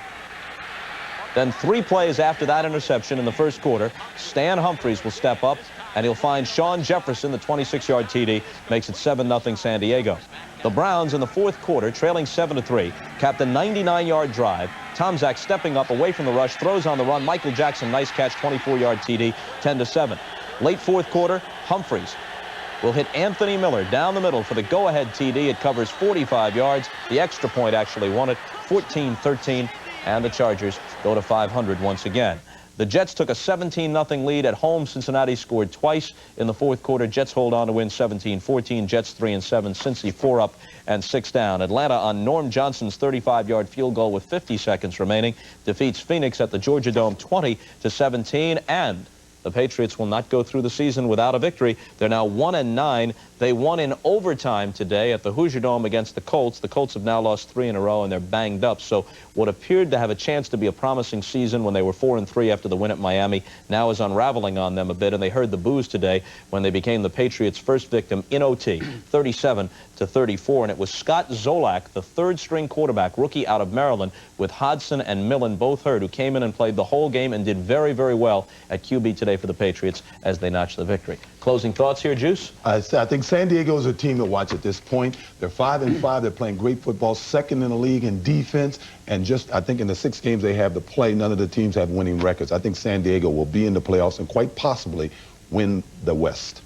Bob, they might lose a little luster for the game, the win by Houston. They said in the press conference after the game that Warren Moon, who left with a sprained left shoulder, might have a broken bone in that shoulder. And if he does, that could not be good for the Oilers going down the stretch trying to get into the playoffs. And would leave it up to Cody Carlson. Mm-hmm. All right, we are going where?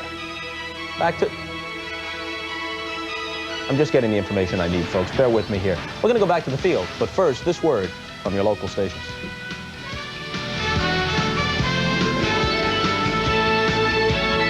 Today on NBC, you have seen the snow in Cleveland. You've been indoors in Minneapolis, and now it is balmy here in Southern California, just the way that it's supposed to be. This is Charlie Jones and Todd Christensen. The Raiders up 13-0. Can Seattle get anything going in the second half? Well, you know, it's almost as Murphy's Law applies here. It's just unbelievable coming into the game, not only 1-8 and having problems offensively with the injuries. Now 3 starters go out. Hunter at guard, Clark at wide receiver, now Gelbaugh at quarterback. Kelly Stauffer's going to be hard pressed because naturally, you know, the defensive linemen of the Raiders are going to have their ears pinned back. It's going to be a rough go for him in the second half. And also with Clark out, he is the best receiver that they have. Now they're down, as you mentioned in the first half, to only 3 wide receivers. Well, that limits what they can do offensively. Their packages have to be limited in terms of the 3 and 4 wide receiver sets. We're going to see a lot more of James Jones, the tight end, and probably some throws to John L. Williams, but I don't know that that's going to be enough. I think the statistic that stands out here is the first down. Seattle just unable to move the sticks thus far with only 4 first downs in the first half, only 1 in the second quarter. And these, of course, are the official Keystone Light halftime statistics. Time of possession about the same. Turnover is the same. Total yardage not that much different. As you pointed out, the first down. 13-0. Schrader to Horton, a 9-yard touchdown pass, and Jeff Jager with a pair of field goals of 47 and 43 yards. Good news, Stan Gelbaugh, strained knee. He will not be back in this game, but boy, that is good news. Strained knee. Well, certainly the effort that he's made to get to this point, you know, his persistence over the years getting cut and waived and having to earn his stripes in an inferior league. You got to give him a lot of credit just for being here. And that's good that it's not going to require surgery. And we open the second half with Alexander Wright returning the kickoff. He fumbles the ball, a scramble for it at the 19-yard line. And the Raiders have it. I believe it was Andrew Glover who fell on it. Ron Stevens made the hit for Seattle. And the Raiders will open up the second half leading 13-0. And the officials are going to spot the ball at the just inside the 20-yard line, and another Seahawk has been injured.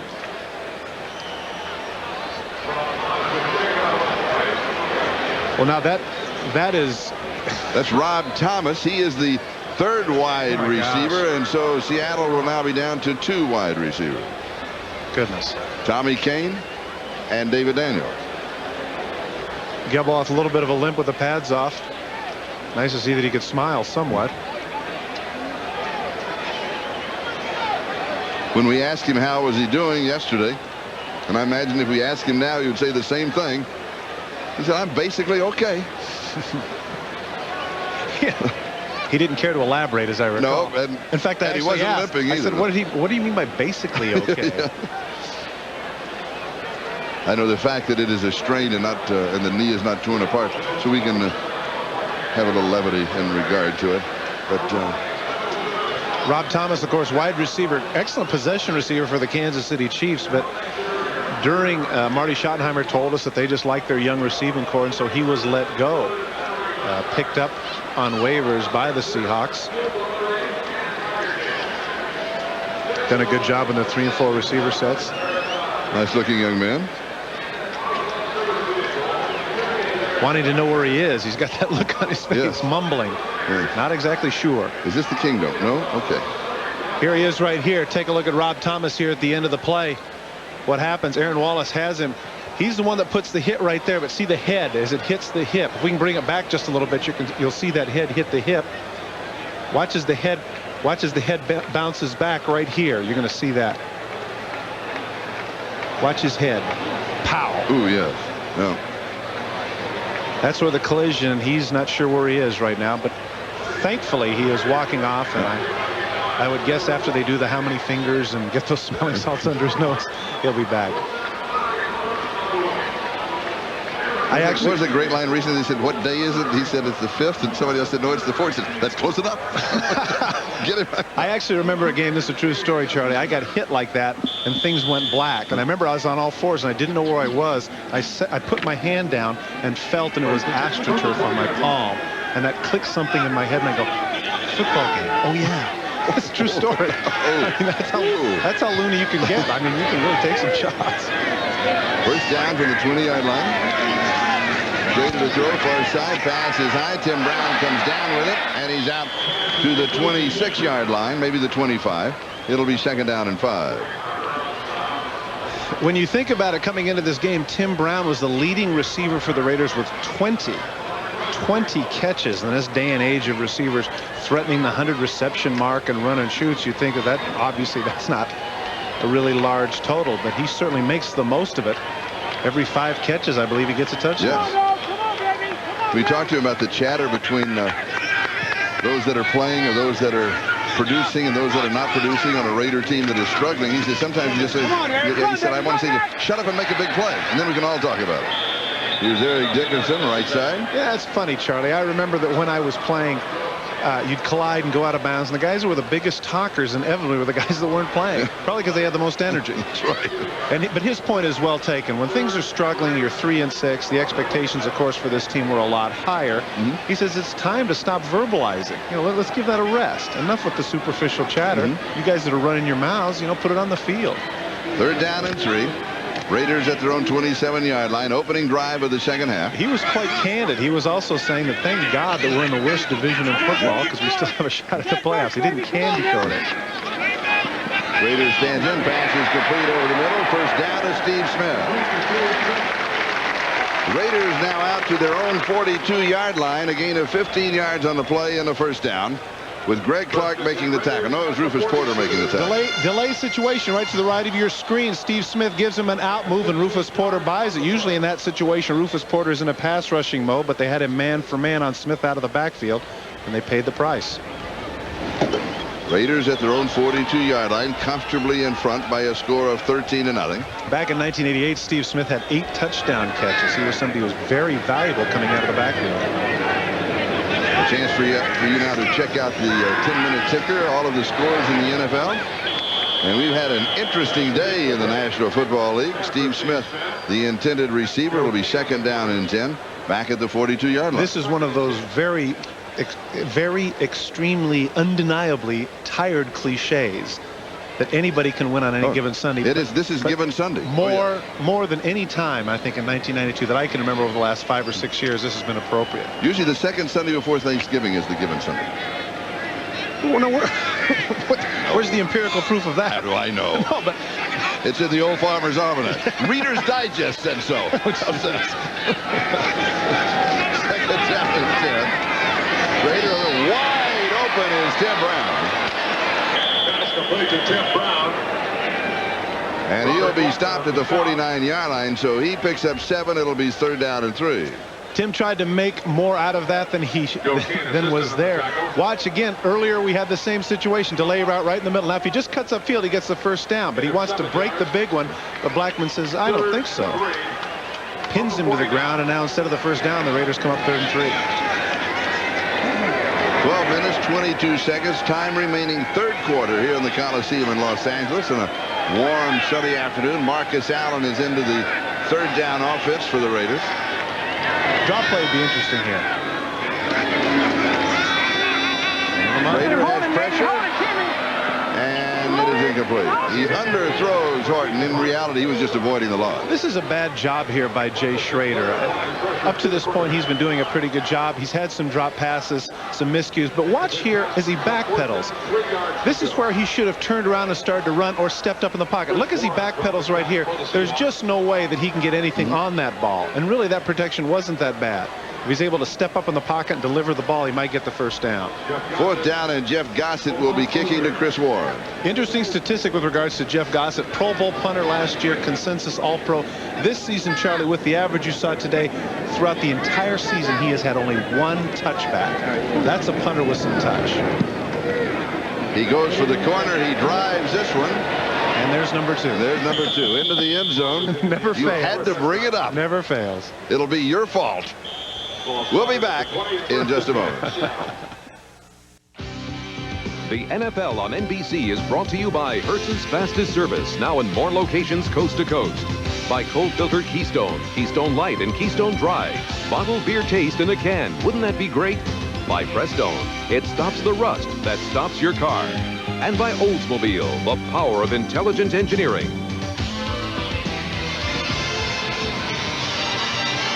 Here is Rob Thomas. He was dinged earlier in the ballgame. The report, slight concussion, however doubtful that he will return today. So that means that Tommy Kane and David Daniels, with Lewis Clark out with that cracked rib, are now the 2 wide receivers. And here's Chris Warren from the 20-yard line out to the 25. A gain of 5. Willie Broughton with the tackle. It'll be 2nd and 5. Looking down from the MetLife booth. Well, this is a beautiful sight. This is a pretty good crowd. They did not expect that great a crowd for this ball game. This is a tremendous stadium. All of the history here. Originally built back in 1927 for a fiesta, and expanded for the Olympic Games in '32, and of course the Olympic Games here in '84. Wait, built for a fiesta? That was some for an all-city fiesta. That was some big family. Big fiesta. Coliseum history as John L. Williams picks up the first down as he goes to the 31-yard line. Ronnie Lott with the tackle along with Lionel Washington. Only the 5th first down of the game for the Seahawks, and maybe they can pound a little bit in the middle. They can go with some play action. I think that's what they have to be looking at here, because their straight drop back package, as we mentioned, limited now that they only have 2 wide receivers. Kelly Stafford, the quarterback for the Seahawks. In case you're not with us near the end of the first half, Stan Gelbaugh went down with a strained knee. And the Seahawks trail by a score of 13-0. 10.5 minutes left to go in the third. And here's Chris Warren. 33-yard line. Broughton again after a gain of 2. It'll be 2nd down and 8.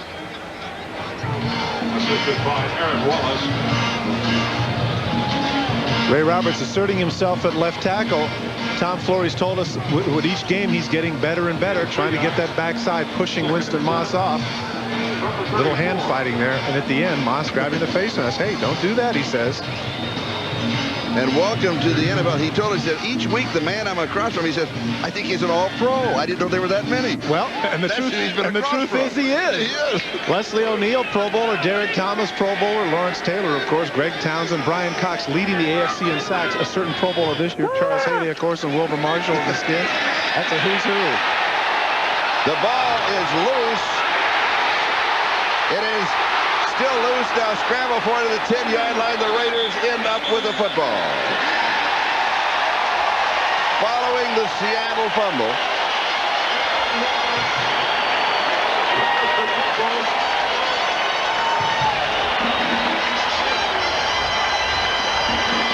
It is Aaron Wallace Wallace, who recovers the fumble, number 51. Well, Aaron Wallace is also the man that comes in on the sack. Ron Heller, the tight end, does a poor job of keeping him out. And remember, Aaron Wallace was a pass rush specialist for the Raiders 2 years ago, gaining 9 sacks in 1990.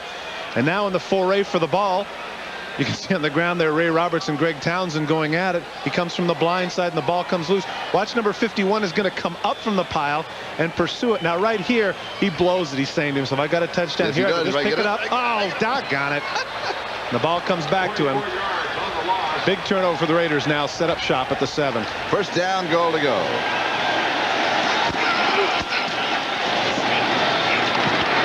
Dickerson to the 3-yard line. And a flag is down.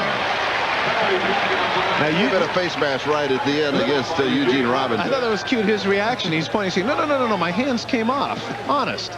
That was cute if you saw his face. You know something? We've not had a lot of flags today. Face mask. Defense. 29. Penalize half the distance to the goal. Still first down. So Eugene was legit in his complaint. Eric Dickerson, of course, always a little bit of suspense here for the Raiders. Who's going to get their touchdown? Because, and the reason I said, there's the face mask right at the end, because both Eric Dickerson and Marcus Allen are a little ways away from 100 touchdowns. Dickerson with 95 and Marcus Allen with 97.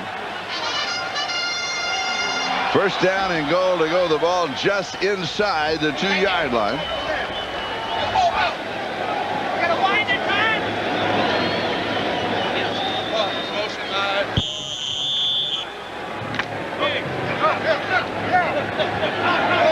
And the Raiders with a chance to put this one away. And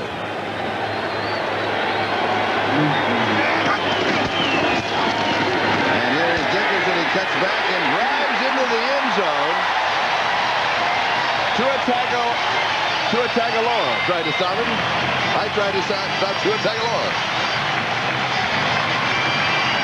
Not through Tua Tagovailoa. He takes him right into the end zone, doesn't he? Dickerson with his 96th career touchdown, sweep right, meets him right there at the 1-yard line, but he keeps the leg driving, and as you say, not to Tua Tagovailoa, not a match for him. Horton with the block out front. Good job there by Steve Smith. That's the block that got him in the end zone. Good job by 35. And for Eric Dickerson, his 3rd touchdown of the season. Jeff Jager to attempt the point after. And it is good. So with 9:11 left in the 3rd, the Raiders lead it 20-0.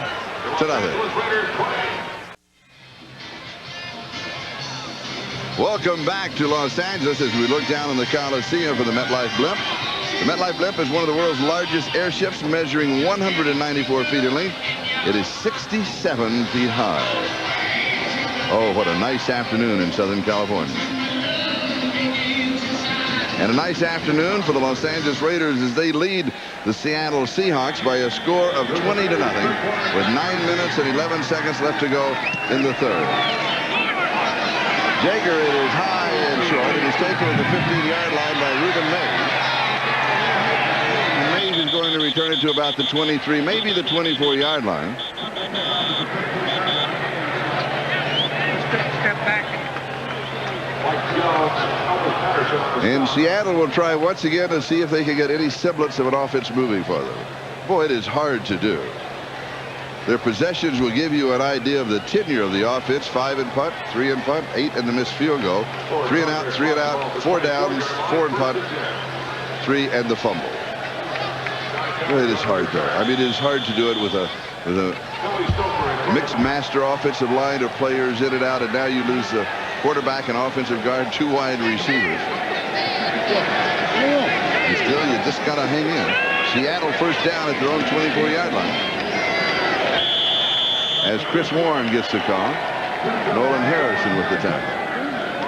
Coming into the ball game, the Seahawks with a record of 1-8, and the Raiders with a record of 3-6. These two teams, you may recall, met 3 weeks ago in the Kingdom, and the Raiders shut out Seattle 19-0 in that ball game, and they lead 20-0 here with 8.5 minutes to go in the 3rd.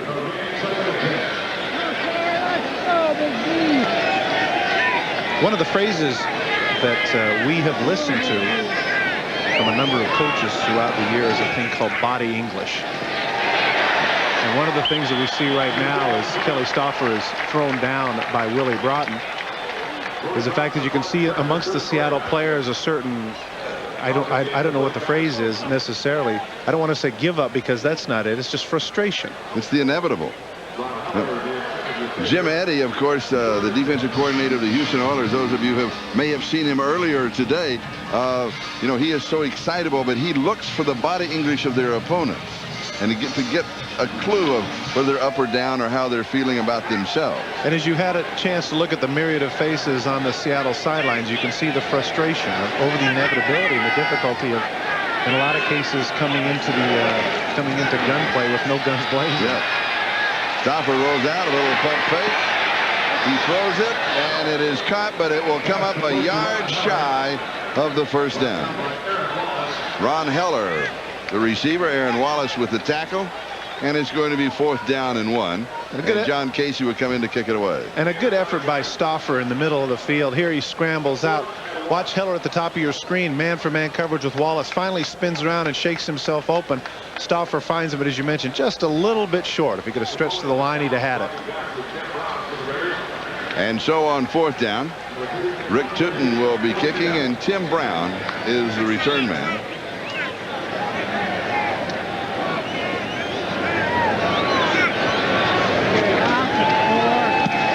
Good catch. You got time! You got time! Tim backs up to the 15-yard line.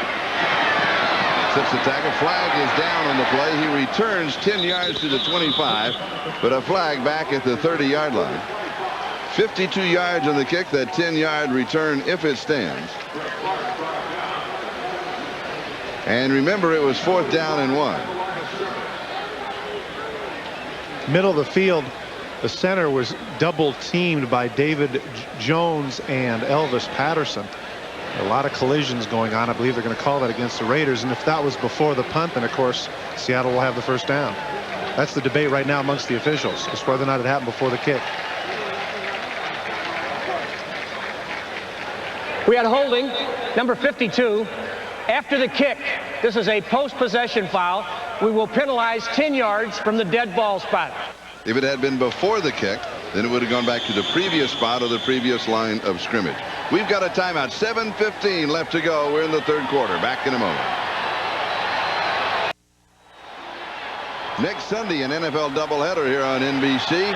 Houston, their record now is 6-4. They beat the Vikings today. Miami plays tomorrow night against Buffalo. Their record right now is 7-2. Cleveland, Minneapolis, Indianapolis, and Pittsburgh. The second half of the doubleheader, most of the country. Denver here against the Raiders, and Todd and I will be back for that one. And that should really be a good ball game. Denver, of course, plays later on this afternoon. Here the Raiders comfortably in front of Seattle with 7:15 to go in the 3rd. The score of 20-0. Jay Schrader has been the quarterback for the Raiders today. But today's game really hasn't solidified anything. No, I don't think there's been any questions answered at all. That is their future right there, Todd Marinovich, but he has struggled over the last couple of weeks. And I think that it says something about Art Shell's confidence in the team in general. You know, it could have been easy to give up on the season and stay with the young quarterback and just let him do whatever it is he wants to do, you know, knowing that we can say, well, we'll give him some time to develop. We're not going to make the playoffs. Instead, at 3-6, they pulled him, put Schrader back in with the knowledge that a veteran quarterback, somebody who's been around the block, is going to give us a much better chance of making the playoffs than the youngster. Now, with the victory today, the Raiders' record would go to 4-6. Who do they have remaining? Interesting. They have a tough road. Possibly one of the most difficult remaining schedules in the National Football League. We'll look at that for you in just a moment. The ball at the 13-yard line, and it's going to be 2nd down and 5.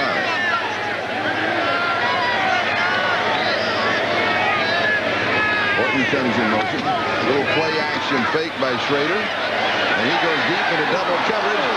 Almost intercepted. Seattle had a shot for the interception. Horton, the intended receiver. And it was Joe Kane for the Seahawks. Well, Patrick Hunter is back in his zone coverage, and this is an absolute duck. He should have had this easily. Number 27 instead goes through his arms and actually almost sticks with Ethan Horton, who Joe Kane had in man-for-man coverage. The remaining schedule that we were talking about, Denver next week. Their record is 6-3. They play later on today. San Diego won. The division games, Denver, San Diego, Kansas City, and San Diego again. That is here on the 20th. We'll come back to that to discuss those numbers on the right-hand side. It is 3rd down and 5. The ball at the 13-yard line. The flag is down. Schrader is close to the first down, but they can well call holding on the Raiders. That's normally what happens when the umpire throws that flag. Robinson and Glasgow make the stop. It will go against Los Angeles. Let's go back to that schedule, and then we'll update you on the call. Pay attention to the numbers on the right-hand side. And that is Denver with a winning schedule, San Diego at 500, Kansas City above 500, Miami at 7-2, San Diego the second time, and then Washington with a record of 6-4. That is a tough remaining schedule. It is, and it's another point. December the 14th at Miami, that's a Monday night game. And December the 26th is a Saturday game. So it's at Miami on a Monday night, back to the Coliseum the following Sunday for San Diego on the 20th, then back on the day after Christmas at Washington for a Saturday game. Yeah, 3 games in 12 days. That is a rough road to hoe. And the long flights. Lots of time zones. Yeah, and that's difficult, particularly going west to east. East to west, you know, you pick up the hours. Going west to east is very difficult. So the Raiders' chances of making the playoffs right now do appear slim. But if they do make them, then the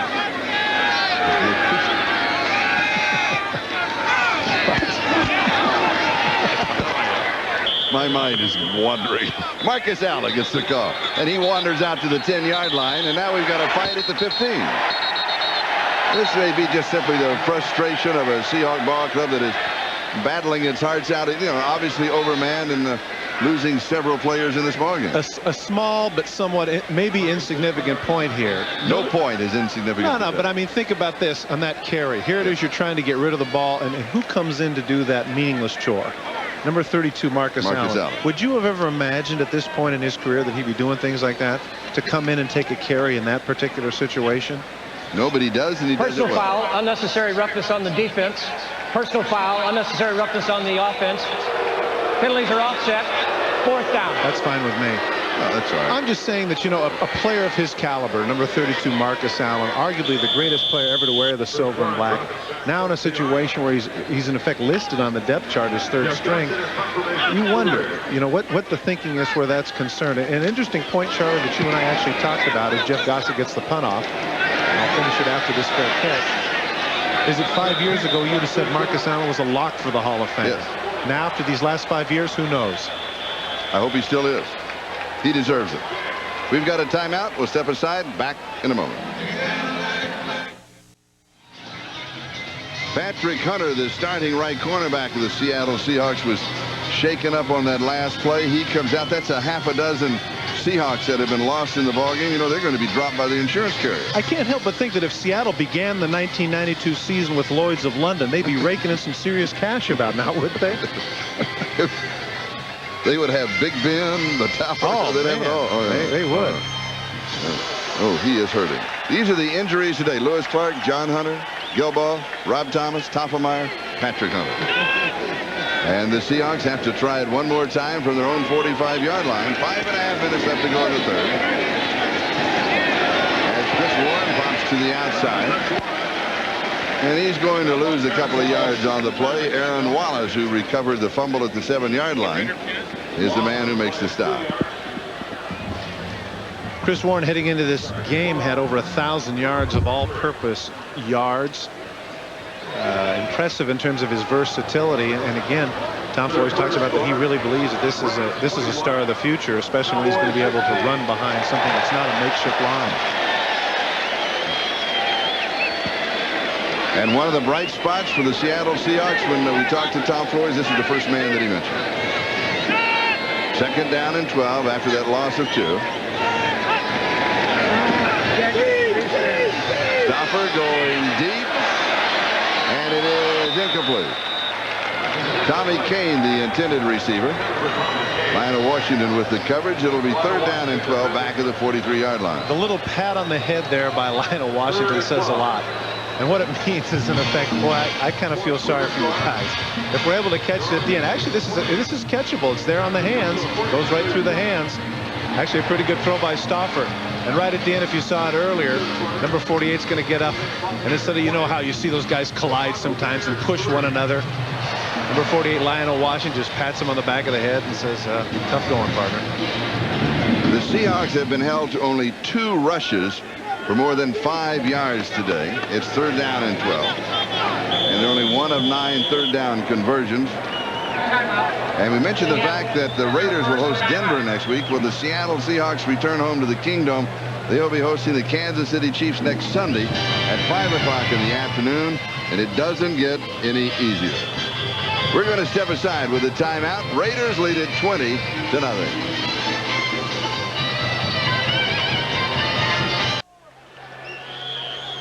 This is Bob Golick. He is one of the inactives today for the Raiders. And also one of the players for the Raiders, a little bit older. Great hair, though. Yes. Nice coiffure. I like that. Tough to get all that out of the helmet, though. Stauffer has protection, tries to throw underneath the coverage. It was 3rd and 12, so it'll be 4th down. Aaron Wallace was there for the Raiders. Heller, the intended receiver. Back to Bob Golick. Former Pro Bowl defensive tackle for the Cleveland Browns, inactive. He is one of the players for the Raiders over 30 years of age. That is the most of anybody in the National Football League. That's 21 out of 47 on the squad. And that's many people feel part of the problem in terms of the Raiders. They need to replenish that supply with some younger talent, because you just can't keep getting by on reputation in terms of guys who, in some cases, the people that they acquire, their best years have been behind them. Rick Tootin will be kicking. Tim Brown is the return man. You got it!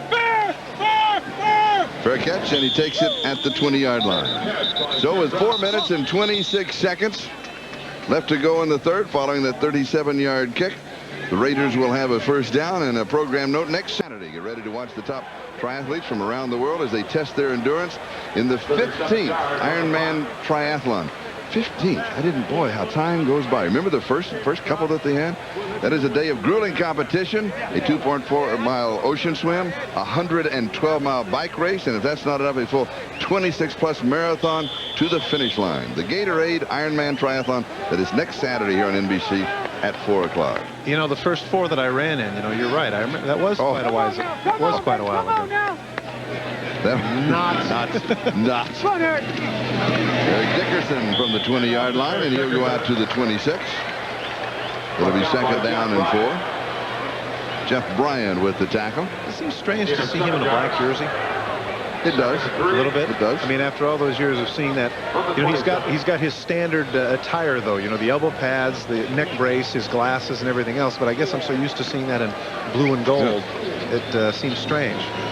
Here is good news for the Seattle Seahawks. Number 27 at right corner, Patrick Hunter, is back in the ball game.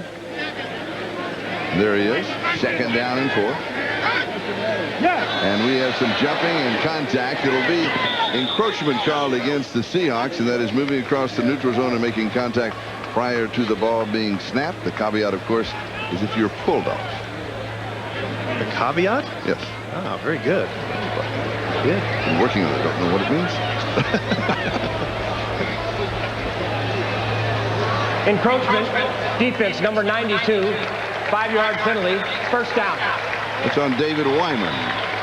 The 5-yard penalty. It was 2nd down and 4, so it'll be a first down for the Raiders at the 31-yard line. Interesting. David Wyman, leading tackler for the Seattle Seahawks, was 70 coming into the game.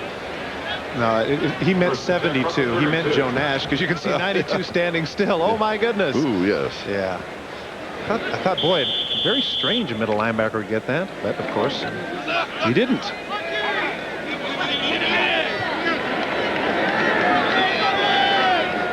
First down, Los Angeles. Dickerson to the right side. And he is taken out of bounds near the 35-yard line. Nesby Glasgow, reserve safety, got his foot stepped on. He was standing over there looking at it. He was standing there, and he actually caught Eric Dickerson at the end of the play, and Dickerson stepped on his foot. He said, man, he says, team guys on Seattle can get hurt on the sidelines, for goodness sakes. Watch at the tail end of the run.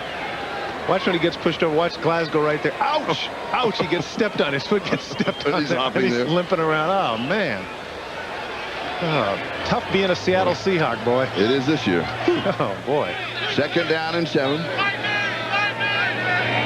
We're moving on the 3-minute mark. Time remaining in the 3rd. Raiders lead it by a score of 20-0. In and out of the arms of Steve Smith.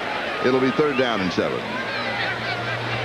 What happens in a situation like that when the pass is right on the mark and you just can't hold on to it? I'm sorry to laugh. It's frustrating. But when you're up 20-0, Steve Smith on just the circle route coming out, he's going to come across from the right of your screen right there. It hits his thigh pad and ricochets up. And I think the frustration, Charlie, is because Steve Smith doesn't get that many opportunities to get his hands on the ball. And so every chance he gets, he wants to take advantage of it. 3rd down and 7, 35-yard line. Ready to go. Here comes a safety blitz.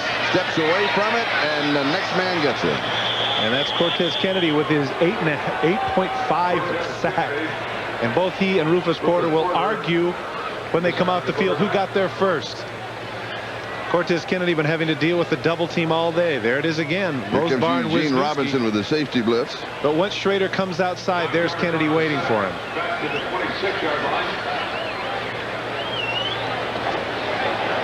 4th down and 16, back on the 26-yard line. So Jeff Gossett will be kicking to Chris Warren. Saw the numbers today. A lot of times for a defensive tackle, the numbers don't tell the whole story. You can wreak a lot of havoc in there without making tackles and assists, and that's exactly what Kennedy's done today. Warren takes it at the 33-yard line. He is to the 40 and will be taken out of bounds just across the 40-yard line. Now for an update, let's go to New York and Bob Costas. Bob? Charlie, the Oilers beat the Vikings today 17-13, but in the process, after this nifty 5-yard scramble that sustained their game-winning drive, they lost Warren Moon, hit by Vincey Glenn. He fractures his upper left arm. He's expected to miss 3 to 6 weeks, and now it's up to Cody Carlson. Charlie? Thank you, Bob. 3 to 6 weeks, that takes you right to the end of the season. Well, this really accentuates the point that coaches throughout the league have told us, and that is you really do need 2 quarterbacks. And Charlie, if you recall 2 years ago, the last game of the season, you know, when Warren Moon broke his thumb, Cody Carlson had to come in against the Pittsburgh Steelers on the Monday night and led them to the playoffs. So they certainly have a competent player in Carlson. In fact, as you mentioned, he's the one that led them to their winning drive today against the Vikings anyway. And 2 weeks ago, if you recall, against the Pittsburgh Steelers in Pittsburgh, he drove them all the way down the field, enabling Del Greco to kick what turned out to be a field goal that he missed. But he's been doing an outstanding job of engineering the Oilers in the absence of Moon when that time allows him. Yeah, but you're really giving up a lot when you don't have Warren Moon in that particular offense, and any particular offense. Oh, I agree. I mean, obviously, you know, Moon's one of the 3 or 4 best quarterbacks in the National Football League, but you certainly, the fall off, isn't as dramatic for the Houston Oilers as it is for some teams. And here's Chris Warren, and that is the longest rush of the ball game for the Seattle Seahawks, 16 yards, and the first down for Seattle, as Bruce and Lott make the tackle. Check the left side of the line for the Seattle Seahawks. Good job coming off. Ray Roberts pushes his man out. Good job by the center there to push Broughton to the left, and that enables Warren to cut back, and Ronnie Lott and Bruce downfield making the tackle. Snapping off the ball, pushing McLaughlin to the outside. Hey, there's the 2 first-rounders battling, and you'd have to say the Roberts got the best of that one. He did. First down at the Raider 39-yard line, and then he comes again. Back-to-back first downs for Chris Warren. Eddie Anderson with the tackle, and flags go flying as tempers flare again.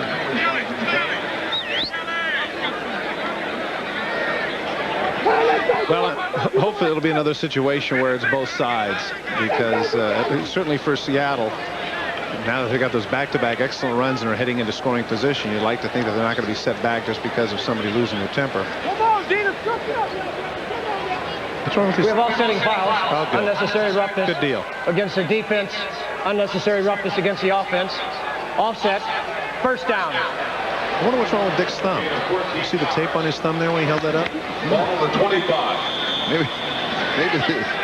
Maybe the injuries are spreading. Yeah, it could be infectious. Yeah. The ball spotted at the 25-yard line. First down, Seattle. 48 seconds, time remaining, third quarter. Raiders lead at 20-0. Seahawks with an opportunity here. to Reuben Mays. And Mays has about 3 yards. Broughton with the tackle. Reuben Mays, former Pro Bowler for the New Orleans Saints, 1,000-yard rusher back-to-back seasons about 6 years ago, but he had Achilles tendon problems and really never was the same, and as a result the Saints released him. But he went through a real big rehab over the last year, got himself back in shape, and while he doesn't have the step that he once had when he was making all those carries for the Saints, he's still a competent back.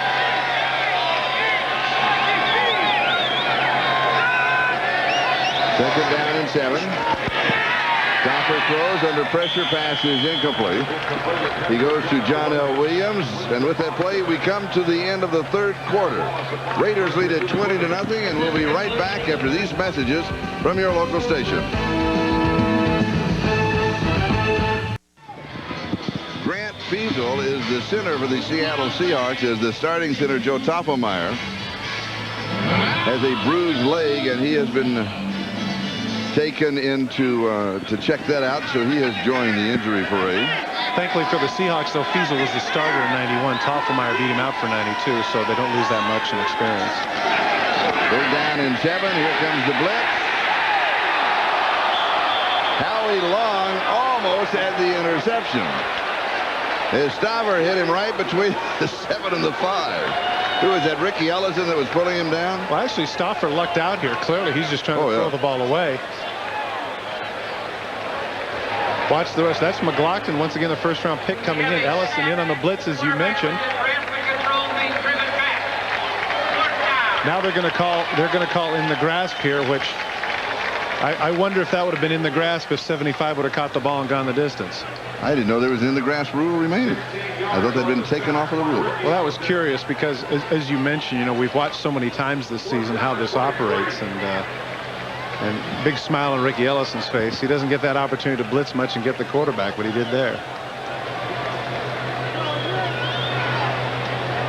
Now, the line of scrimmage a moment ago was the 22-yard line. Now it's back to the 38-yard line. And they'll take the fun. And Seattle wants to take a delay of the game. They'll probably refuse it because they want a little more room to drop a punt inside the 10-yard line. Decline. Now, this is interesting. Sean Landetta, the punter for the Giants, made a point to me that a lot of people don't realize. He said, you know what? He says, make this akin to basketball. Do you think it's easier for me to kick the ball out of bounds from 35 yards away or 45 yards away? Of course it's easier from 35. And so the theory about giving yourself that extra 5 yards, he said, makes no sense. He says, it's much easier for me closer to the goal line than farther away.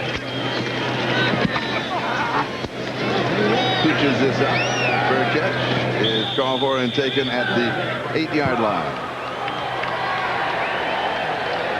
Tonight, it's a special 2-hour all-new eyewitness video starting at 6 Central Time. Incredible footage of a family trapped on a lake in the path of a raging tornado, plus a prison riot videotaped from the inside. Then Phil Donahue celebrates 25 years of television with a 2-hour primetime star-studded special, Donahue, the 25th anniversary. That's tonight at 8 Central here on NBC. And here on NBC, with 14 minutes and 15 seconds left to go in the ball game, the Raiders are leading the Seahawks by a score of 20-0, and the Raiders have the ball at their own 8-yard line, first down. This might be an interesting time, again, you know, depending upon what the Brain Trust is thinking. This would be a time, I think, to get some experience from Marinovich in a game where they're ahead. And, you know, if indeed that seems to be the issue. Dean Smith with the call, Wyman with the tackle. Now I expect you will see that. Yeah, I was going to say with the 20-0 lead, this would be the time for him to warm up and get out there. Give him a chance to do some things in non-pressure situations that he's not had an opportunity to. Of course, a lot of people don't realize that right now would be his senior year at USC if he had stayed in college. And this has been his home field. And I was going to say, certainly the maturity factor is a variable that right now is not in his favor.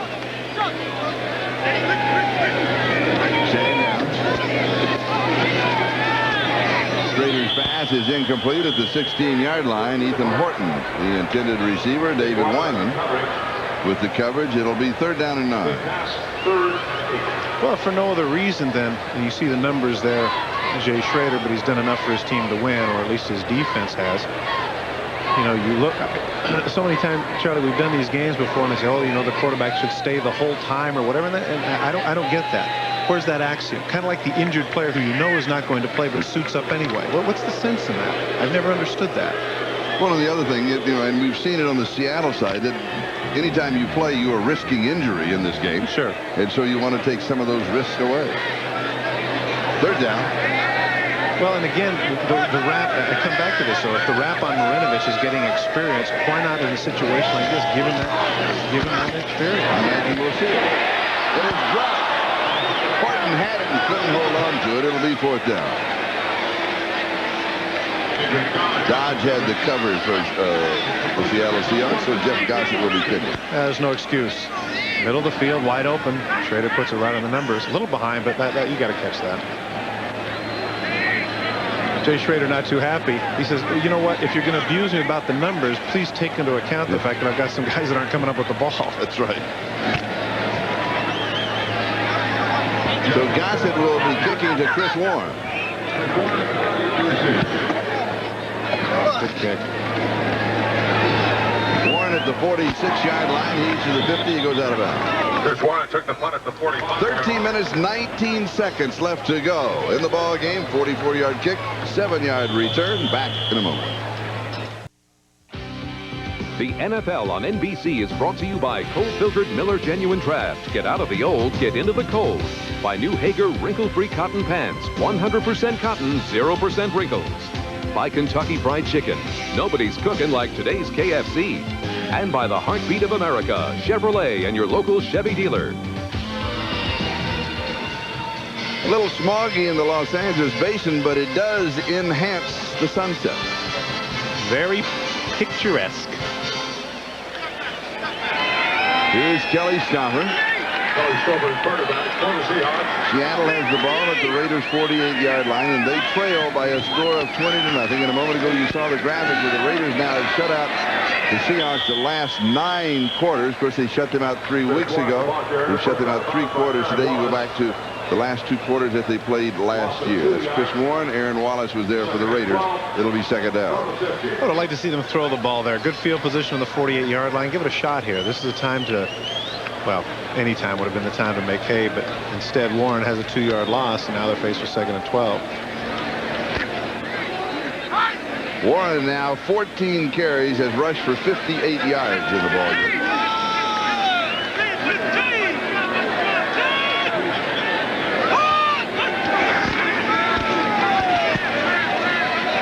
And John L. Williams.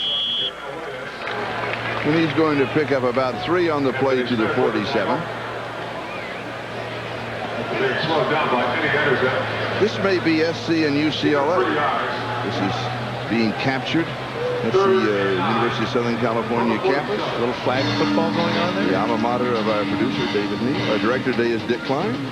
And my partner, Charlie Jones. Yes. When I was there, those buildings did not exist. Well, neither did electricity, so it evens out. Yes. True. Close. As Orville Wilford were telling you, no. And here's the sack. Anthony Smith gets credit for the sack. And that will be his 10th of the year. He looks really ecstatic, doesn't he? I think Anthony Smith's playing time has been limited. We haven't called his name much. And as we mentioned at the top of the show, he had 4 sacks against the Seahawks in the game earlier this season, in which they defeated the Seahawks 19-zip. And as you mentioned, that's his 10th sack of the season.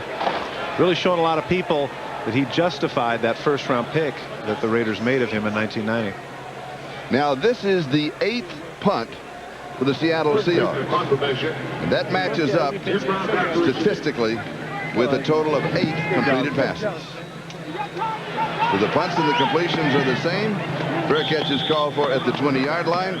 11:37 left to go. Raiders have the lead, 20-0. We'll be back in a moment. That's serious competition across the street. On videotape, number 41, Eugene Robinson, the starting safety, one of the 2 starting safeties for the Seahawks, kind of grabbing his breath. When we talked to him yesterday, he had a very graphic description of what happens in this situation for Seattle. Yeah, he said that, you know, you get off the field, he goes out, he's going to get a drink, and then just about to do it, he goes, he hears, defense. Oh, okay. That's right. And off he goes. Another 3 and out, and here we go, defense. They've really had some problems this year. No doubt about it. I tell you what, though, that was some interception he made in the first half, number 41. What a catch he made. Very animated. Took to let him go. The guy wanted to talk about everything. And here is Nick Bell from the 20-yard line. He's going to lose a yard at least and maybe 2. Jeff Bryant is there. Do you recall a team offhand that was successful with using 2 and 3 different backs in the tailback situation? It's easier to, the quick answer is no, but I'd have to think about it. Well, that's what I'm asking you. If just something came to mind. No, I've thought about it. Okay, no. And? No, it's not one that jumps out at me. Well, I'm thinking to myself, you know, you go all the way back, and it seemed like that most Super Bowl, if not all, Super Bowl winners always had that one featured back, the guy that you go to constantly. And I just wonder about, you know, the wisdom of always switching people in and out like this. Second down, here's the screen. Pass is complete to Steve Smith. And he's out to the 24-yard line. Of course, you're getting in a situation now, for example, where you have a San Diego, where they have 3 very good running backs, and everybody is banged up by injury. So perhaps from an injury standpoint, and that what you've seen with Seattle with their wide receivers is that it's getting down to the fact that you need 3 great running backs. You need 2 outstanding quarterbacks to be able to have enough healthy bodies to get you all the way to the Super Bowl. That part I would agree with. Thank you. But the one part that I have just a little bit of a disagreement with is that all the great backs say the same thing, which is what? They get better as the game goes on. Need 20, 25 carries, get better as the game goes on. So if you go with the 1 and 2 series, you know, and then you're out for a quarter, come in for another series, you're out a quarter. I mean, I just don't understand how you can be effective. And it is incomplete. Alexander Wright, the intended receiver. Brian Davis had the coverage. At the end of this game, Charlie, Jay Schrader's numbers are going to look awful. And I hope that someone who is following this game points out the fact that there has been an inordinate number of drop passes. That's got to be going completely back to earlier. Of course, we've seen Tim Brown in the end zone. It has to be more than half a dozen. And look at his reaction. That says, come on, help me out, for goodness sakes. No, he's looked good today. Yeah. Well, the one that comes to mind is the throw to Tim Brown earlier, right on the money that he dropped in the end zone. And here's the kick by Gossett, and Chris Warren with the fair catch. 35 yards on the punt. 9 minutes and 53 seconds. That is the time remaining in the ball game. The Raiders are up on the Seattle Seahawks by a score of 20-0. Jeff Jager with a pair of field goals of 47 and 43 yards, and then the touchdown pass to Horton, and then Eric Dickerson from a yard out. That has been the scoring in the ball game. Sometimes when you're a special teams guy, you get a little bored. Watch number 43. He knows it's a fair catch. Watch Elvis Patterson try to buck him. Hey. Just in case he wants to be right there. Elvis Patterson, of course, very close to being the Pro Bowl special teams player last year. And in fact, if you talk to the Raider coaches, they'll make an argument that they should have had all the special teams players in there. Both their punter, kicker, Gossett, Jager, and kick returner Tim Brown were voted. And John L. Williams, the line of scrimmage of 42. He's going to battle back to the 43-yard line. It goes for a gain of 1. It's second down and 9. As we move on the 9-minute and 30-second mark. Time remaining in the ballgame. Chester McLaughlin now at right defensive end. Looking in now, he finally sees the screen pass, falls down, gets in the way. Actually, it's funny because he actually fell down. I think he had something in his eye, and John O. Williams ends up tripping over him to get a tackle. And it was hard to miss when he's falling down. Not even aware of it, And it's Chris Warren.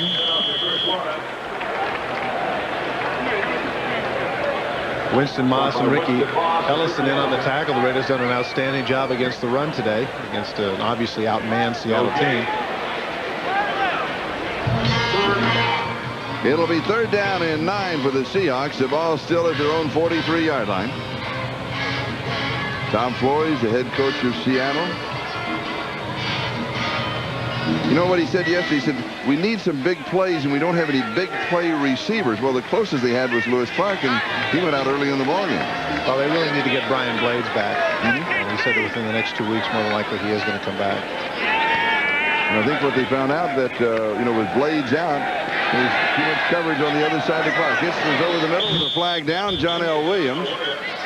Anthony Bell makes the tackle. We'll go back to the marker. It was 3rd down and 9. Seattle does not pick up the first down.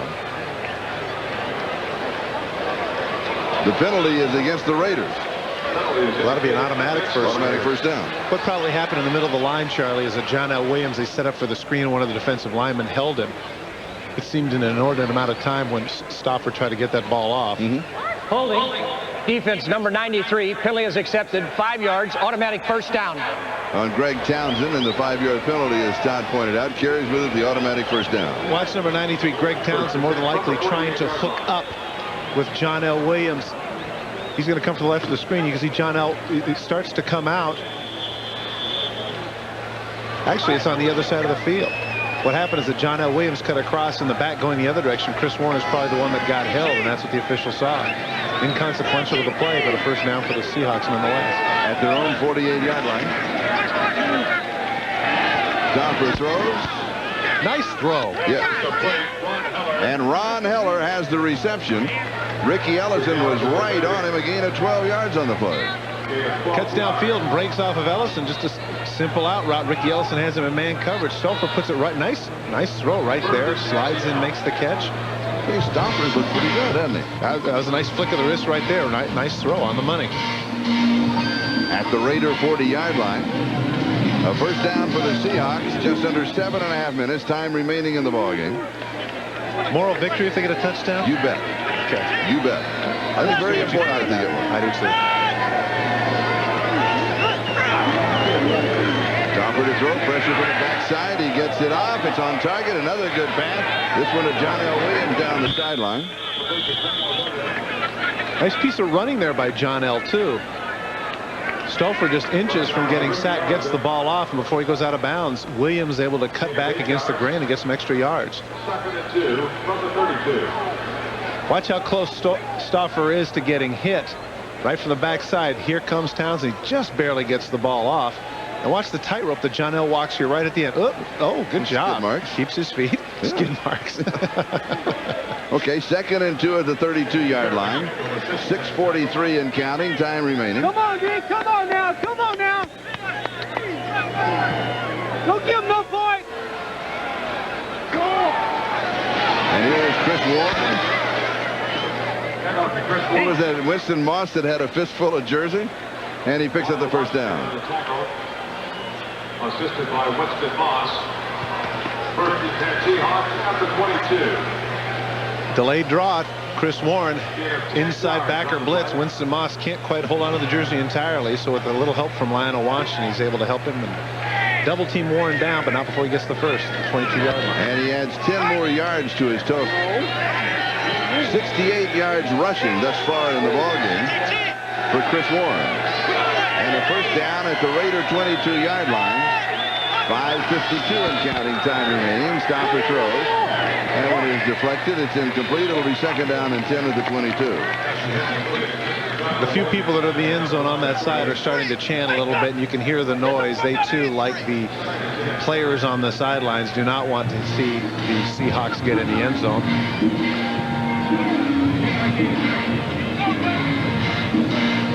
Willie Broughton in the middle of the field gets his hand up and bats the pass down before he can get there. He's been playing a good game today. Yeah. He really has. He's the man that put Bob Golick to the bench. 2nd down and 10. The ball at the 22-yard line. 5:47 left to go.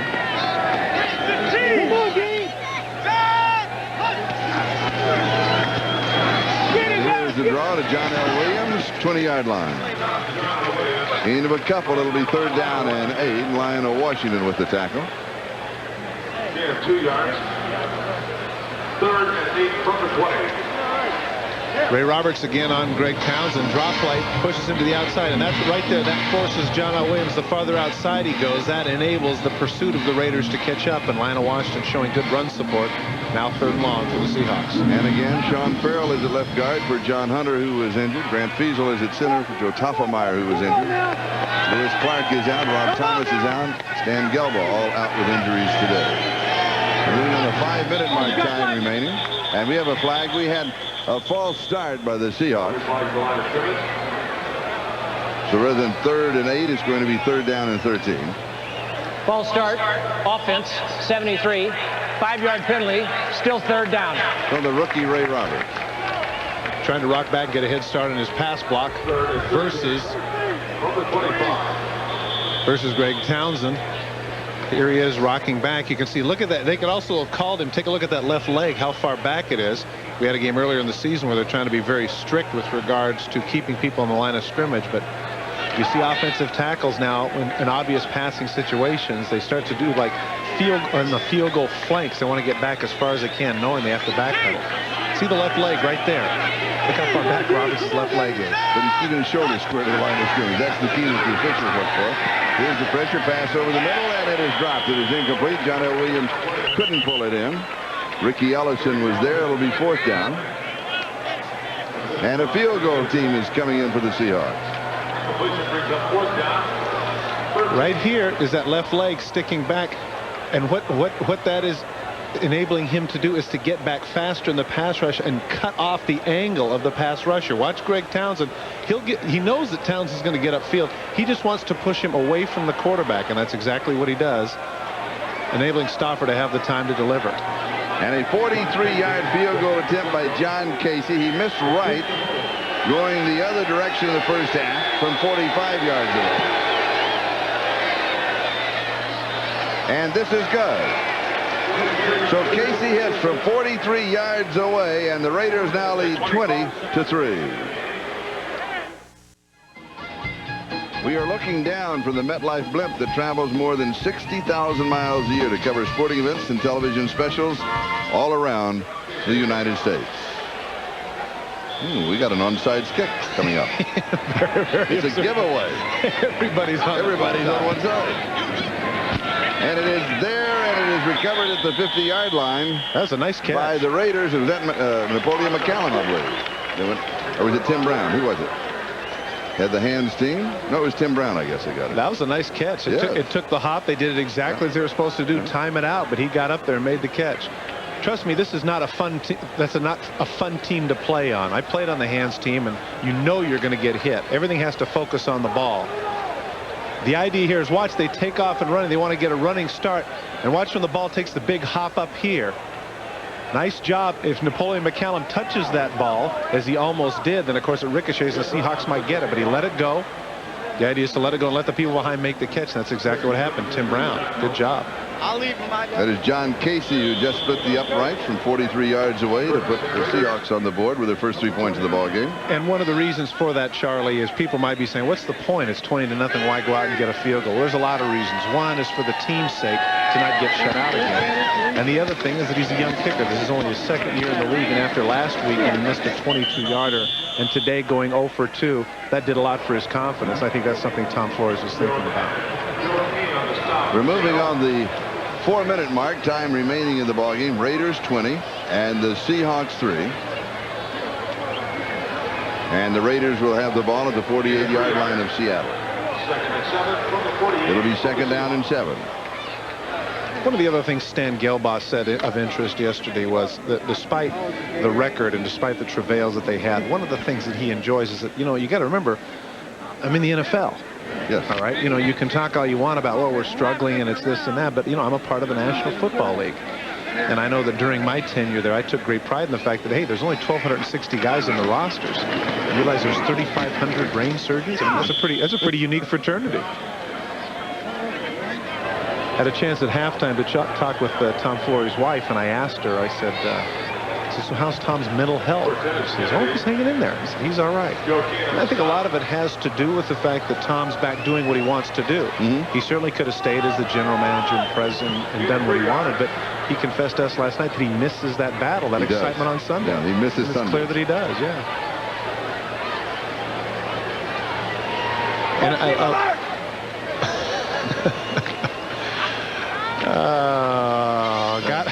There's a number that will Can I be down. Speechless? Yes. What? Am I speechless here?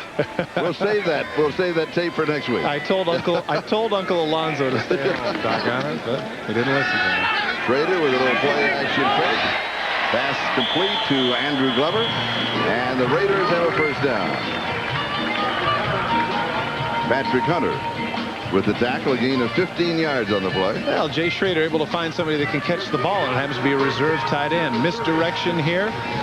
You can see Glover cutting across the field on the top of your screen. He gets lost in the linebacker mix. Nice hands there by Glover, 6'6", 230-pounder. Someone that they feel has a real future there, an excellent pass catcher and a tradition of pass-catching tight ends for the Raiders.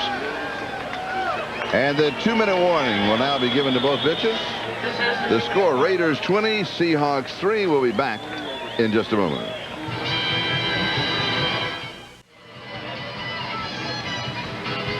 And the president of the Todd Christian Fan Club. Yeah, and I really appreciate Charlie Jones Jr. coming to the game. Yes, thanks nice so much, Chuck. That's terrible. We do want to thank Steve Sitcher, Ron Lux, our spotters, and Dennis Mnuchin, our statistician, with 2 minutes to go on a Sunday afternoon, and the Seagulls beginning to circle inside the Coliseum as well as on the field. There they are.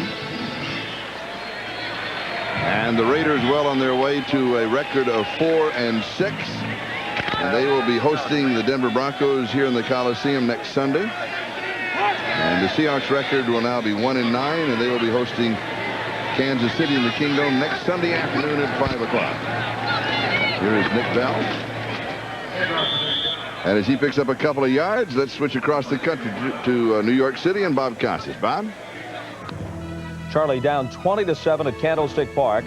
Steve Young hit Brent Jones twice in the fourth quarter for touchdowns, one a 14-yarder, this an 8-yarder with 46 seconds left. The extra point won at 21-20. San Francisco by a game over New Orleans in the NFC West, and they've got the tiebreaker because they have swept the Saints 2 straight this year. Good news for 49er fans. Good ball game. Yeah, it is, and they really needed to bounce back after the game against, the Monday night game against Atlanta. You know, they had a short week to prepare for a big game, and I think that everybody who has been casting dispersions over Steve Young better quit. The man is one of the best in the league. He is excellent. He really is. And here is Nick Bell. He is going to be dropped for a loss of a couple of yards on the play, and now it's time for the Hager wrinkle-free cotton super play of the game. Watch the center fielder, i.e. free safety Eugene Robinson, extend himself completely to make this catch. What a tremendous catch by Eugene Robinson, who runs that back. That is our Hager wrinkle-free cotton super play of the game. And deservedly so. He's actually played very well. Out of the interception, the tackle, the pass is defensed. He's the leader of that secondary. And again, the Seattle Seahawks defense played very well, decimated on offense by injuries that we have documented today. And now the Raiders need only to kneel down. Well, it's the lament. And run out the clock. I was going to say, it's the lament of the defensive coordinator, Charlie, that you can't win them if you can't score. That's right. And we do have a flag on the play. And the clock is stopped with 23 seconds remaining, and here's the call. False start on the center, illegal snap. 5-yard penalty, still third down.